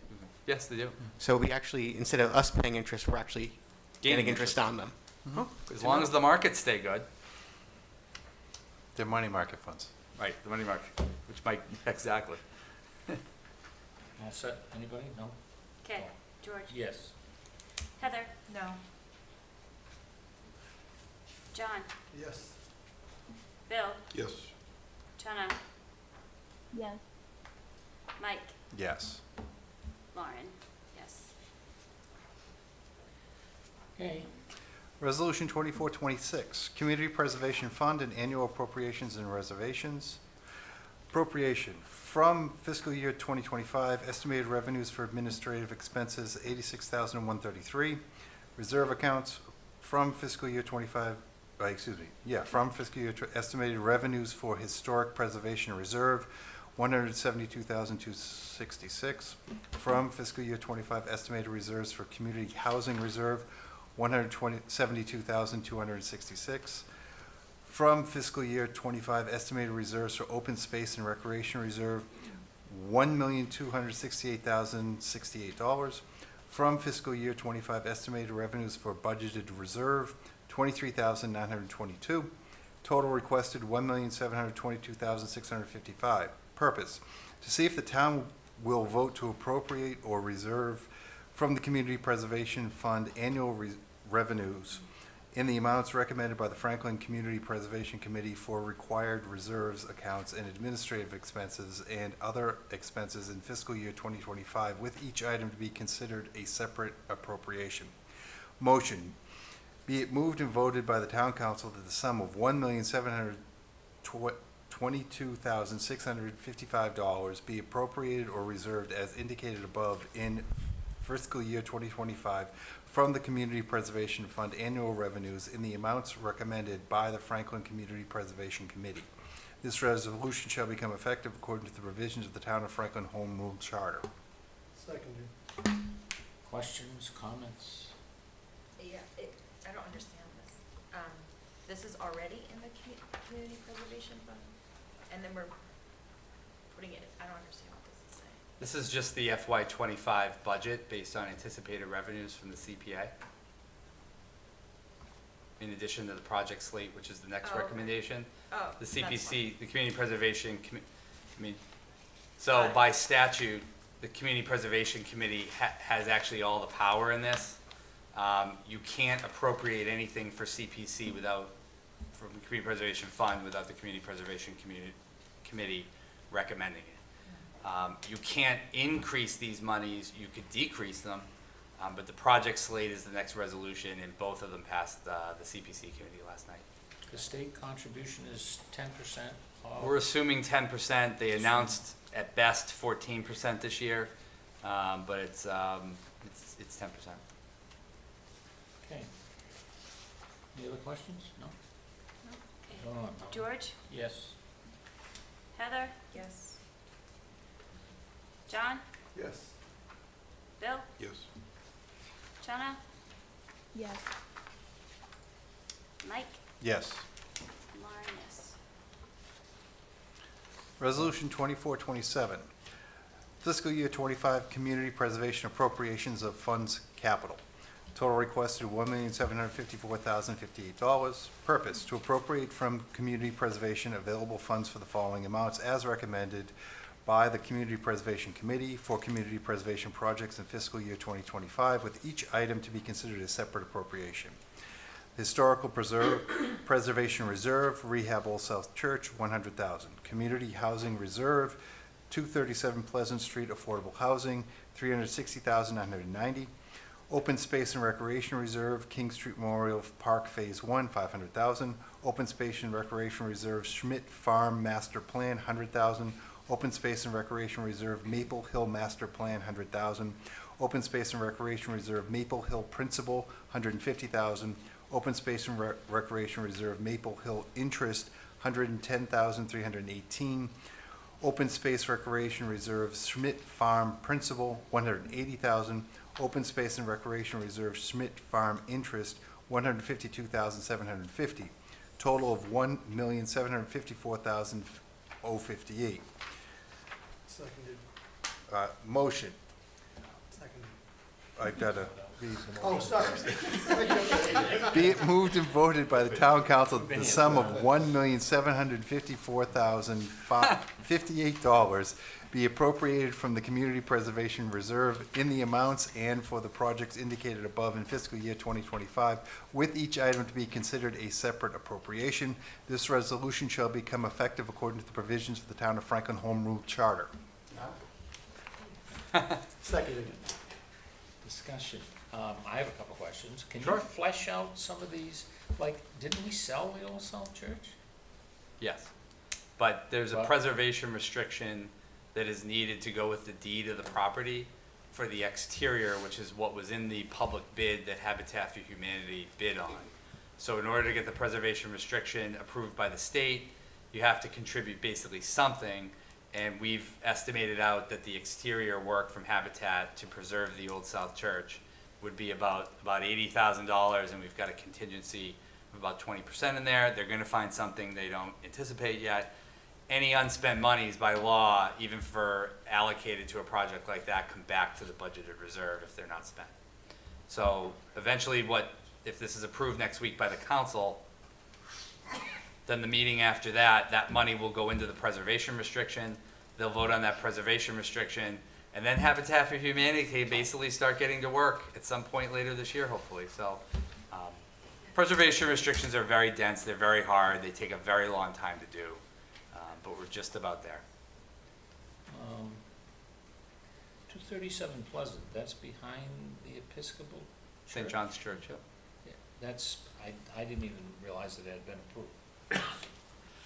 Yeah, that's actually, I would argue, probably the most important housing project in Franklin right now, outside of Franklin Ridge. I mean, that's for, I believe, 30, 50, and 80, 60% area-wide median income. It used to be low-income housing, but really now it's middle-class housing because the area-wide median income is so high in Massachusetts. That's a 100% affordable project. It's 60 units. And a mix of bedrooms, and this money essentially gives the state a huge clue that the town is supportive.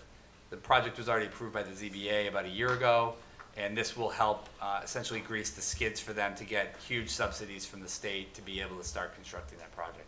It's a phased project as well. It'll take probably 6 to 8 years to fully complete.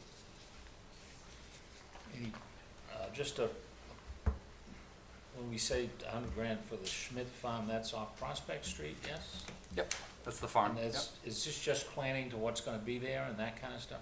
Yeah, the legalities are finally over. We just released the bond maybe about 2 months ago. And now we'll hire a consultant with our staff, our planning staff downstairs, which is pretty typical, and begin to try to master plan. What does that mean? Well, on the farm, maybe there's some space to still be leased out for a revenue gain, and to keep it agricultural farms. We have talked about a community garden with a huge donation percentage going to the high school and the food pantry. We've talked about renovating the old barn. If you haven't been up there recently, the house is knocked down, and all the other side structures are actually demolished. Thank you, Brutus, and thank you, Gus. Brutus was one of the ones that was in the truck knocking it down, so we did save some money that way.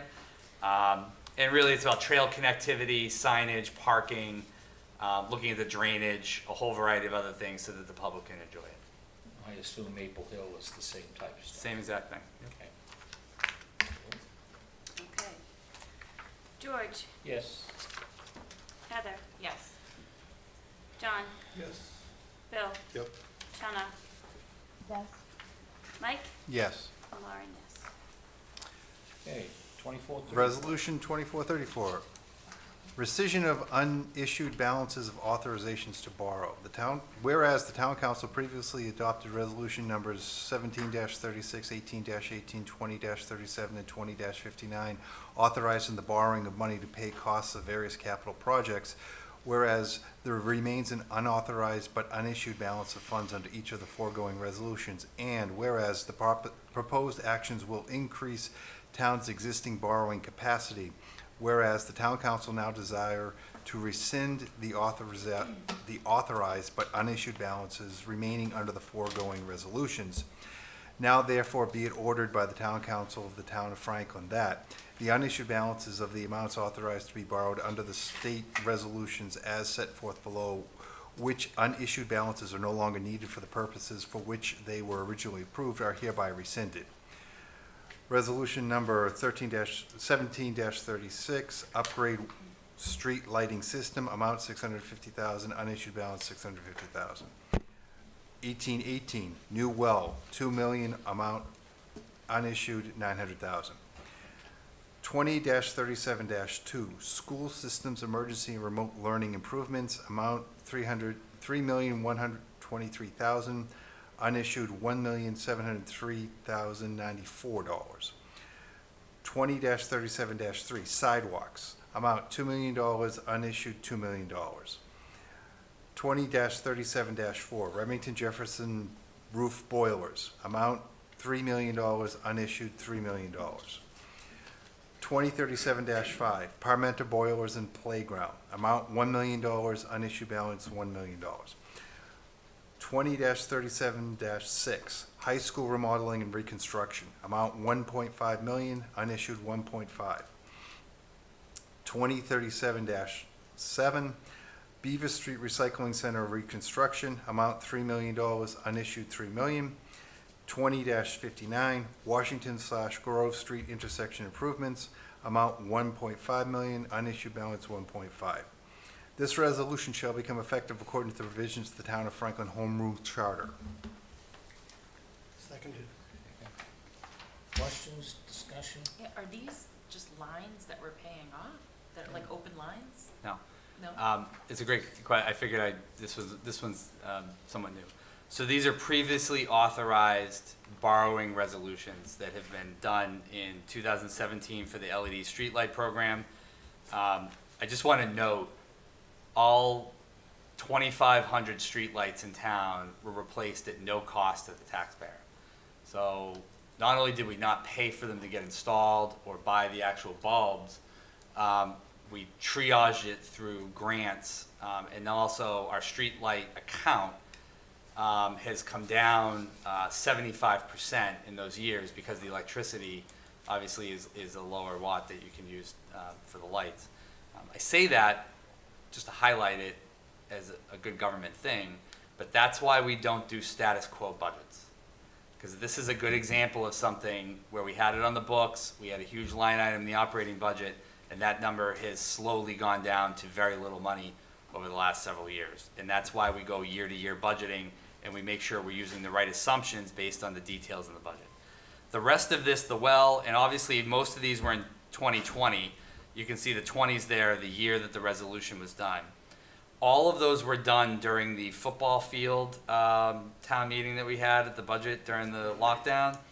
And those were all projects that had been costed out and planned as part of the capital plan. Obviously, some of these are not needed anymore, but none of them are anywhere close to what the cost of doing those projects would be today. You can't have authorized borrowing on the books forever. You have to do a house cleaning at some point. So the next resolution after this is to deal with Remington Jefferson and the Horace Mann projects, which are the immediate priority. These projects here are either going to be on the back burner or they won't happen, or when they do happen, like the recycling center, for example, the recycling center will be a very large cost. We anticipated back then it would be about $3 to $4 million. We also had $1 million in grant funding through the state that got cut during the pandemic. We were anticipating a $5 million number back 4 years ago. I bet you that number is going to be 8 digits easy in a few years when we finally get to the stage of designing that out and building it. And so all of these numbers are completely outdated. There's no way that these projects would ever happen within the confines of these numbers now. And so we're asking to withdraw all of them off the books. And whenever these projects may or may not come up in the future, we'll reauthorize a borrowing or pay cash for them based on actual modern estimates. Is this the full list? Are there any others sitting up there still, or is this is a full cleanup? This is the full cleanup. Okay. Yep. Anything else? Vote time, yes. Heather? Yes. John? Yes. Bill? Yes. Chana? Yes. Mike? Yes. Lauren, yes. Resolution 2435, authorizing the borrowing of money to pay costs of various renovations to Remington, Jefferson, and Horace Mann Middle Schools. Whereas the Town Council has been advised of a need to make various renovations to the Remington, Jefferson, and Horace Mann schools, now therefore be it ordered by the Town Council of the Town of Franklin that $8 million is appropriated to pay costs of a new roof, fire alarm system, entire mechanical system, and repaving the parking lot and other interior and exterior renovations at the Remington Jefferson School, including the payment of all other costs incidental or related thereto, and that to meet this appropriation, the treasurer collector, with the approval of the town administrator, is authorized to borrow $8 million under GLC 44-7-1 or pursuant to any other enabling authority, and to issue bonds or notes of the town therefore. $2,900,000 is appropriated to pay costs of a new roof and new fire alarm system and other exterior and interior renovations of the Horace Mann School, including improve the payment of all other costs incidental or related thereto, and that to meet this appropriation, the treasurer collector, with the approval of the town administrator, is authorized to borrow $2,900,000 under GLC 47-1 or pursuant to any other enabling authority, and to issue bonds or notes of the town therefore. This resolution shall become effective according to provisions of the Town of Franklin Home Rule Charter. Seconded. Pretty straightforward. Questions? This is, yeah. Sorry, were you gonna say something? Sorry. I said, go ahead. Oh. Any questions? Was this part of, which department obtained the estimates of 8 million and 2.9 million? The facilities director. Okay. And that was already, that work's already been done to obtain those estimates? Okay. We've modernized the estimates Yeah, over yeah. the last like 6 to 8 months, when we realized obviously the cost of this was gonna be double to triple what it originally was 5 years ago. Any chance that this stuff will cover whatever adjustments have to be made to meet the new school layout, school redistricting? Well, there's a pretty significant contingency in these numbers. Once you get into designing it out and building it, but we're trying to be ready for any, obviously, favorable borrowing conditions, and we do need to start getting moving on the project. RJ's at 32 years old now, and we've lost a few years because of the pandemic, I will admit. This is one of those projects that definitely got put on the back burner, like the Washington Street sidewalk. But these are pretty modern estimates, and with a good contingency in it, so we hope that will cover the costs. But we're pretty confident in the numbers. And Mike's always been able to manage the budgets. He's never been over budget. He's always been under budget, and he's always turned back money on every project that we're familiar with. And to make the payments on these, you would take that out of the general fund of It's part of the 40% from the override. the 40%? If the override doesn't pass, it'll come out of the general fund. It'll be in debt and interest in those line items. Oh, We'll it's try 11 to- million though, how's that 40% going to cover that? No, it's, What? no, it's a bond, so it goes out 30 years or 20 years. 10. 10 years. We want to do 10. For a project like this, we want to do 10. 30 years. Right. I mean, no, usually, well, I mean, the high school was 40, I 40% of believe. 6 million. Well, The high school was 40, That's okay. which, well, you still got to steal. I mean, that building at 110 million today would be costing you 400 million today. Mhm. Okay, so number two, that's the biggest project the town's ever done. No, I'm sorry, I'm clear that it's a bond, that wasn't, I was talking about the repayment on it. If you're taking 40% only for the 5 years, that's about 2 million a year, No. not even. I meant the 40% of the override. Yeah, exactly. Oh, So if the override is 6.8 million, I'm gonna send you the slides from May 1st. Okay. And you'll see the budget of the 40%. You know, how I say on the slide, why 40%? yeah. And then I give a model budget. Out of that 40% is about 2.7 million. I'm estimating that 1.25 of that 2.7 million is gonna go towards this project if the override passes. Why 1.25 million? Because at a $10.9 million bond over 10 years, you're looking at about 1.1 million a year over 10 years to pay off the principal.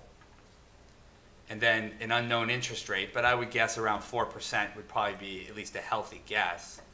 You're probably gonna be at another 100, thank you. Still right? AAA rated, right? Huh? We're still AAA rated, right? We're still AAA rated. Yeah. But, you know, the Fed's in the middle of this game right Yeah, I now. know. So by the time we're a year out and we've got a full design of the building, I mean, we've already got sketches and designs of the building now, but once you hire, we have to by law hire an OPM. I'm just going into bidding 149 if you want to go That's into fine, it. so if. So, but I'm so serious, couple you have to things. hire an OPM. I get it, but so for a few things on this, so you've projected in your proposal, or excuse me, whatever the two-page MOU thing is, only out 5 years. You haven't done 10 years, but you're gonna do a 10-year bond. So in year 6, you just take this 1.2 million or so from the general fund Right. to pay it back. Yep. Okay, and then if there isn't an override and there is no additional funds for Franklin, how would this be paid back? You'd be paying it out of the general fund. So there would be less going to other areas, Exactly. we can deduce. Yep. Or you don't do the project. Right, Plus, don't you reserve 3.5%-ish toward, It's 1.55 right now. okay, what I'm getting at, this isn't like an exclusion or anything. This is just paid for out of where we normally would do minor things, correct? That's minor. I'm not sure I follow the question. There's a line item in the budget, It's debt and interest in the budget, it's the Yeah. 700s. If you go in and look, there's a whole schedule. We went through it on Monday night last week. We asked Carrie, when did the projects fall off? This one gets added on. We have a schedule that lines out over 10 years. You're at 1.1 million over 10 years, plus 100,000 or so in interest each year, without doing the exact math. And so yes, it comes out of the operating budget. but some of that stuff has dropped off, if I. Some of almost everything is dropped off. Yeah, so, I mean, all the school projects from 20 plus years ago have all fallen off, or in the last year or two are falling off. And for the RJ community that currently goes there, everyone knows about the needs of that building are quite significant. And if we want that building to last another 30 years, we have to do a wholesale remodel. So I just had a question about the parking lot part of it. What percentage of the cost is for the parking lot, and how bad a condition is it currently in? I don't know the exact ratio of out of the full. I can tell you that the roof is probably half of this cost. So, you know, if you do the other projects, you know, it's probably 10%. I mean, it's just an educated guess, Max. You know, parking lot conditions are in the eye of the beholder. But there's some site work that has to happen over there. We're not gonna take down all the trees, but for example, one of the beauties of Remington Jefferson is that it's very woody, it's very beautiful, but one of the reasons why you have mold problems there is because there's no sun and it doesn't dry out. So there's a cause and effect of a lot of things that are going on at Remington Jefferson, and there's probably some parking lot improvements that are gonna have to happen to deal with that.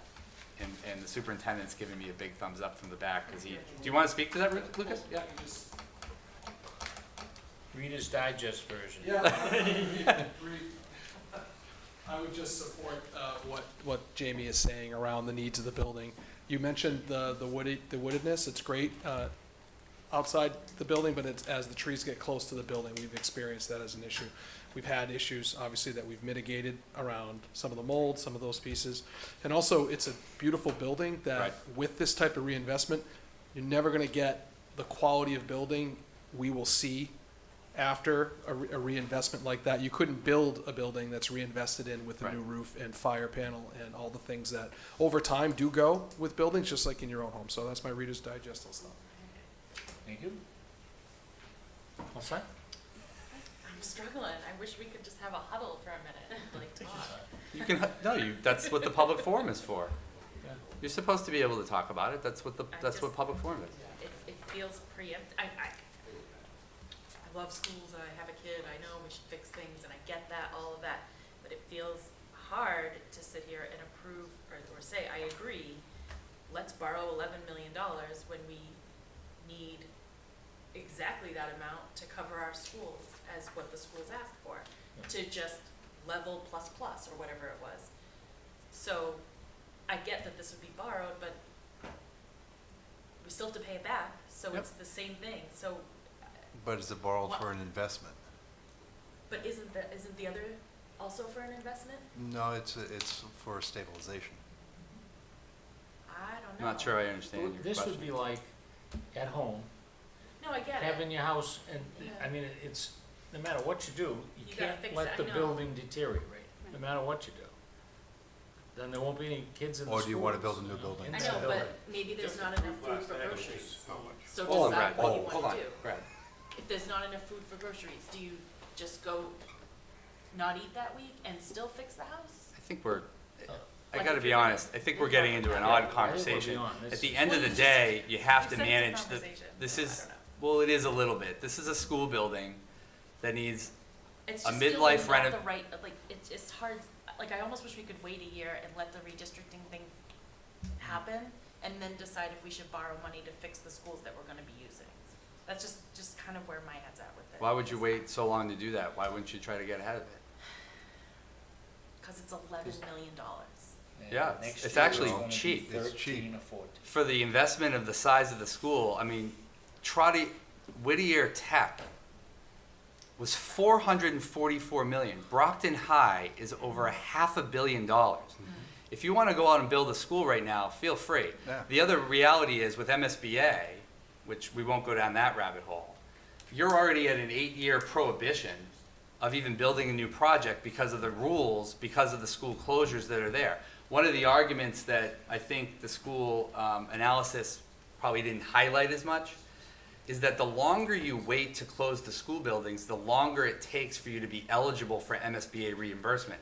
If you went out to borrow money now for a $380 million elementary school, the financial impact would be literally crippling to the budget. You would have to do a debt exclusion for that, raise taxes significantly like Tri-County, except Tri-County split among 13 towns. We're only paying the portion obviously for Franklin, but for a school in the district, you know, obviously, you know, you're bearing the entire cost. You know, I I've understand never. your point, like, I get it, like, make your building safe, like, you know, fix it now, but we've weeded through all of this line by line, and we keep hearing fiscal cliff, and we keep hearing we have no money, and we keep hearing, oh, we're gonna do an override, this and that. It just feels awkward to say, okay, now let's go borrow 11 million. Like, I don't know, it just, I just would totally disagree. I think But it's what would you suggest? it's exactly the investment you I need would right wait now. a year and see the redistricting plan. But then show you're a year itself. later I don't- into waiting to redistrict. You're going to have kids at Remington Jefferson. Yeah, no matter what you do. No matter what you do, Redistrict. if you want redistricting to even be that successful, you have to start getting into the game to get the renovation going. Yeah. I mean, it's going to be a long project anyways. I mean, any type of renovation is going to take, it's like a road project on a bridge. You know, they do work at night, they do work on weekends. It's going to take coordination with the classes, with the Sorry? school. 3 years, 10, 12%. But you're buying another 2 decades of investment from With this type of a 11 million bucks. renovation. Plus, I wish we had done it 2 years ago. Well, it looks like we had planned to, but then we didn't, so now we just got rid of that. No, but I just But explained all that, uninterrupted Heather. roof. The cost have tripled because of inflation. No, but if we had done it in 2020, when you, When, right? Is that what you're saying? You Is that what's couldn't do it ability? in 2020. We didn't. Yeah, you couldn't. There was no materials, there was no way to move things to get people to work, so there was no way to do it in 2020. plus, Mike's one person. I finally just got a deputy director for Mike. Mike was managing 1.4 million square feet of school and town space for one person. I finally got a deputy facilities director who's been here for a year in the budget, because as George pointed out, if you go to Needham and Natick, they got 20% more staff because they're way richer. We're aspiring to be Natick and Needham, and we will be as a community in all likelihood by the end of the decade, but we're not there yet from a staffing capacity. So, Unfortunately, Mike was not able to do every project. We still have projects that were funded 3 years ago, the Senior Center Pavilion, the cupola, and a variety of other projects that still have not seen the light of day because we have limited staff to be able to do them. So we couldn't even order materials, supply chain problems for years. We could beat it to death all night. Let's have a vote. You're welcome to whatever. Okay. Yes. George. Yeah. Heather. Yep. John. Yes. Bill. Yes. Chana. Yes.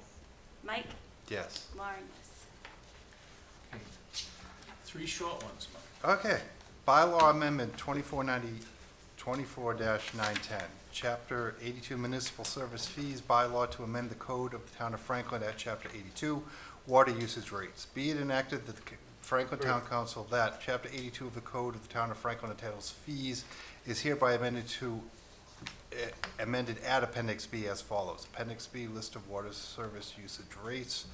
Effective for bills issued on or after July 1st, 2024, water usage rates shall be as follows.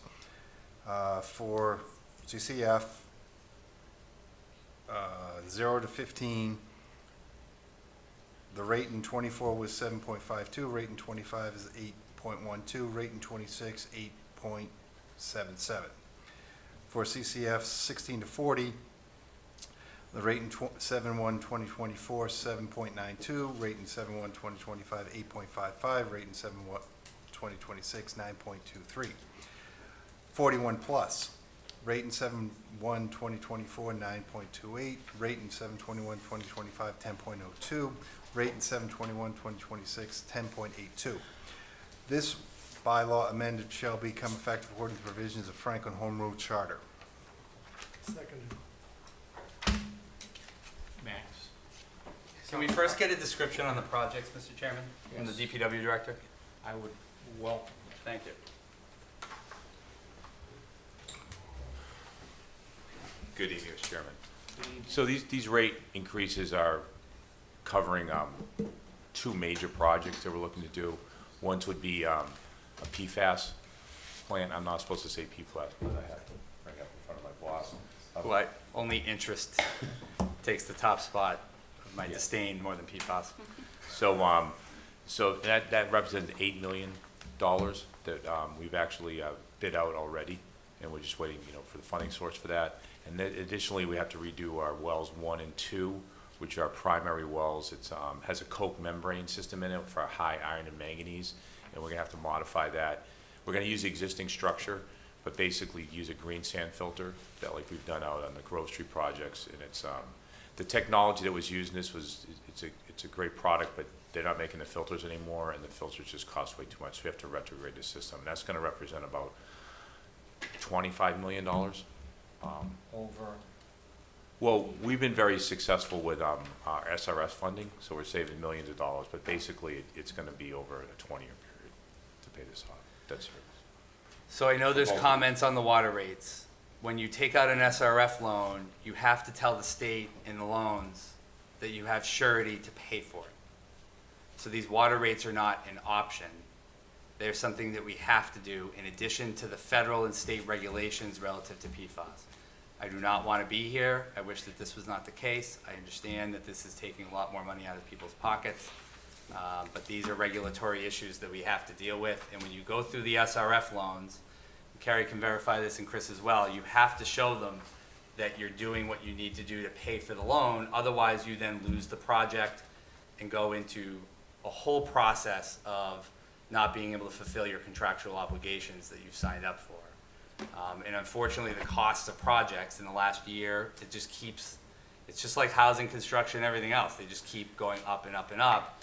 We've argued very loudly to our congressional and legislative delegations that we're kind of sick and tired of all this. Congressman Auchincloss is holding a whole forum. He's been engaged on this. But we need the feds and state to kind of take a timeout on some of these regulatory costs, because we obviously understand it's having a huge impact on people's financial situations at home. So, thank you. Just a question, I'm sure you have it. An average water bill before, after. Got a guess? Average house. What was the water bill before the $7.52 rate? Get a guess? It's hard to say because our water rates vary so much based upon, Usage, yeah. usage and, you know, irrigation systems are the biggest driver in our town for usage. All I know is it's a good deal, Our- personally. Our water What's your water bill, Mr. is a Chairman? very good. I don't remember. It's small enough that I don't remember. It's part of the water sewer trash. It's Our $300 a quarter. statistically speaking, I can tell you that our water rates have gone up a lot over the last 20 years, but we've done so many improvements in town, and it's, you know, you go back to the water roads program that we did, and additionally, but comparably, our water rates are much lower than almost all the communities around us, and particularly like people on the MWRA. We're not even close to what they're at. So we have very, very reasonable water rates. I mean, I'd like to keep them lower, but they're very good compared to other communities. Max, anything else? Max Marangelo, 127 Central Park Terrace. I actually rise in support of the resolution for today, but I urge the town administration to revisit it in the future. My concern isn't necessarily with the rate itself, but where the burden falls on our populace. A lot of people are really struggling right now, struggling to make ends meet, and I think that having a more progressive structure so that people who only use a little bit of water pay less than they currently do, and people who are, watering 24/7 pay a little bit more. And I think that historically people who are lower income use less water, and so I think that by making the water rate more progressive, we could sort of lessen the burden on hardworking families. So I heard maybe in a year or two, even before the resolution, even like this can be changed after it's passed. So it doesn't have to take effect, in FY 25 or 26.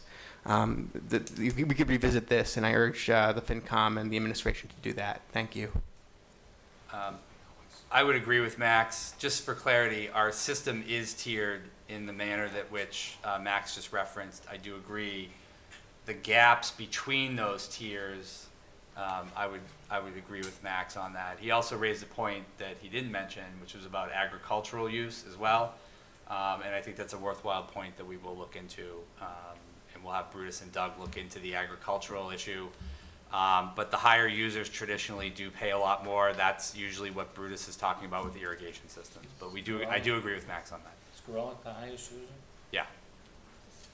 Yes, sure, Kevin. Can I just, Carrie Bertoni, Treasurer Collector, just on the SRF loan, I think you really have to understand that it's a 1.5% rate that we receive, and it's a 20-year loan. I mean, that's such a great thing. So that's a great program. You want a piece of that, Mike? Yeah. Can I get that? Yes. It's millions and Yes, millions of yes, dollars. exactly, that we're saving, and because of these projects that are mandated, then we work with Mass Clean Water Trust and Doug Martin and Brutus and myself, and when I fill out the application, they say, how do you pay for this? And we say, we have to increase our rates. But That's, in next application, we already have. I'm sure that looks decent, too. Right. yes, Yes, yes, So when you go in, it's already done when you apply. yes, that's correct. yes, Okay. yes. So I just wanted to make sure. Yeah, thanks, Hey, Kevin. Mr. Chairman, one other thing, just to touch on Mac, the town manager and I worked a number of years ago with, I forget what we call it now, with the circuit breaker program that we do assist with the utilities, with Yep. low-income families. Oh, the community The assistance. community assistance Great program. plug. I And, think you asked about this too. So we help out with all our utilities as best we can, and we're using federal guidelines for that. And we spend a lot of time on that. So you time can get a together. 20% discount, or 25? I think 20. I think a 20% discount on your water and sewer bill if you qualify. And I think we probably have like maybe about 80 to 100 people who use that program every year to save on their water bill, to Max's point earlier. And as we go through our fees analysis this year for the council, and those schools are too, we are looking at the community assistance program to see if there can be, some greater offerings to those folks, to Max's point earlier. Maybe 25% or, other numbers that we'll do the numbers on and see if we can give additional breaks. It's a great program. It is. Anybody else? Okay. George? Yes. Heather? Yes. John? Yes. Bill? Yes. Jonna? Yes. Mike? Yes. Lauren, yes.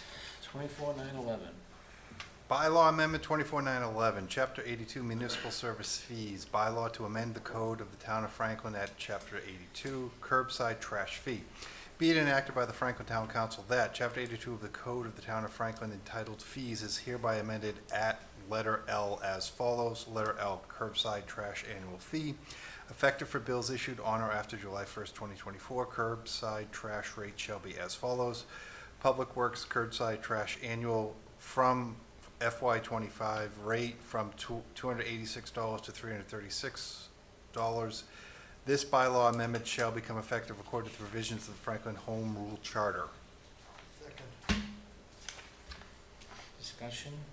I have a question. Brutus, what was the rate in 10 years ago? 10 years ago, it was probably 240, but my biggest thing, I'll tell you, when I 20 started years here, it ago. was $400. Yeah, It was that's $400 right. in 2004. And that was and through, we got a grant for $1.2 million with a second. We're the first community that wasn't, one of the, I forget the right word they tried to use at the time. They changed it all the time to like a Brockton type thing. We were the first community that got $1.2 million to buy carts. And we were the first, one of the first communities to go, single stream, I think you remember. And our recycling went up and our, it's a fun story because we had so much imported trash here. Because we used to just be bags on the side of the road and people would be driving into Mendon. I'm not kidding you, throw trash on the side of the road when they saw us, Tuesday morning on Washington Street going to the train station. So we got rid of all that, and so our rates are actually, it's one thing people always say everything goes up. Well, it does, but we went down quite a bit. We actually had, the lowest we ever got down to was $198, and that's when we were getting paid for our recycling before China shut us off. But it's just, yeah, so. And it's just, a lot of these cost drivers we've been able to do with some reserves, but obviously the costs have gone up, and Wheelabrator, that's where our stuff goes, and then also the cost that our hauler charges now. And this is the last year in both of them, so we're already talking, we're kind of afraid, right, boss, that they're gonna go up quite a bit. Well, yeah, the Particularly Wheelabrator and the trash, waste management contracts are up soon, but, Derek's been really creative, Bruce has been the whole team's been really creative to try to manage these market-based costs. Hopefully recycling and trash go down at some point, but China was the thorn in the side 6 years ago with the national sword policy, which crippled the recycling market rates, but they're global commodities and we have to suscept ourselves to global market conditions, so. Questions? No? All right, George, Yes. Heather, Yes. John, Yes. Bill, Yes. Jonna, Yes. Mike, Yes. Lauren, yes. Last Bylaw one. Amendment 24-912, Chapter 82 Municipal Service Fees. Bylaw Amendment to the Code of the Town of Franklin at Chapter 82 Stormwater Service Charge. Be it enacted by the Franklin Town Council that Chapter 82 of the Code of the Town of Franklin entitled Fees is hereby amended at letter L as follows. Letter L, Stormwater Service Charge. Effective for bills issued on or after July 1st, 2024. Stormwater rates shall be as followed. Stormwater rate service fees for fiscal year 2025 from $18.66 to $20.12 per unit. This bylaw amendment shall become effective according to provisions of the Franklin Home Rule Charter. Second. Anybody?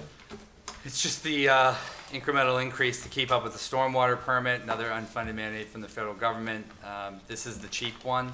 In a couple of years, unless something changes in DC, the phosphorus management plan will be upon us for $30 to $35 million implementation over 5 years. I only have a question. What's the unit measure? It just says Good per question. unit. It's impervious area, basically 1,000 square feet of impervious area for, There's in every actually a property, wonderful so, website on it. Okay. Yeah. there's a lot of, And you can get credits too, yeah. if you do the right thing. Rain gardens, Lauren, or rain barrels and stuff. You can I get- did the rain barrel. You did the rain barrel? You did, what, 25% credit, Mike? Yeah. It's actually a win-win for residents because we get, we supplement the costs, as you know, they're much cheaper. We can do that to the water department through recharge and then it goes to the stormwater. But the way the phosphorus is measured, I mean, it's very complicated, but it's basically a formula. Yeah. and we get a lot of credit for each rain barrel.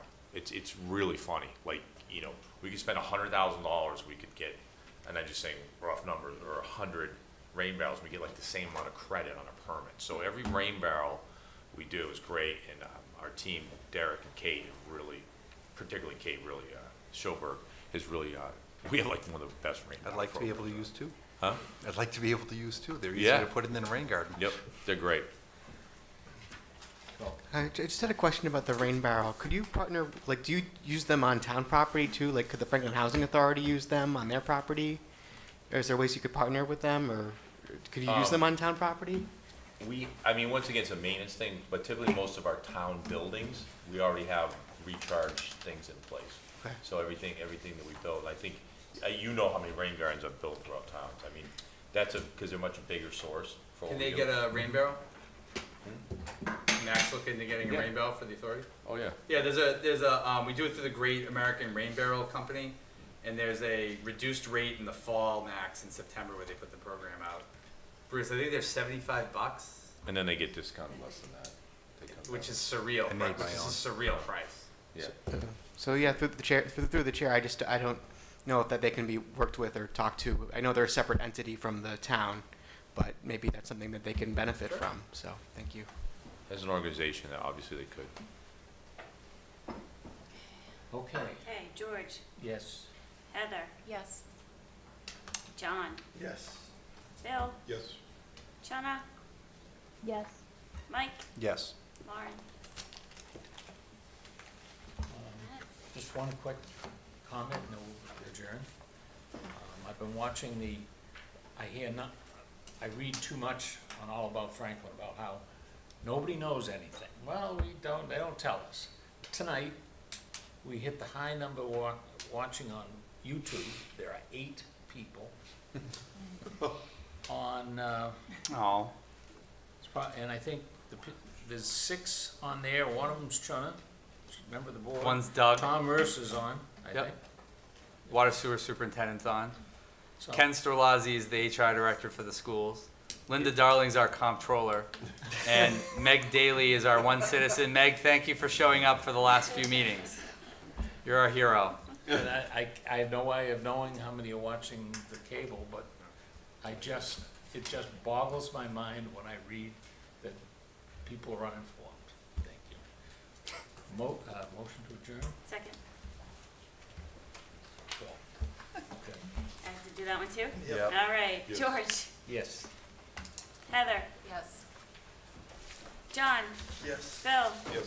Chana, Yes. Mike, Yes. Lauren, yes.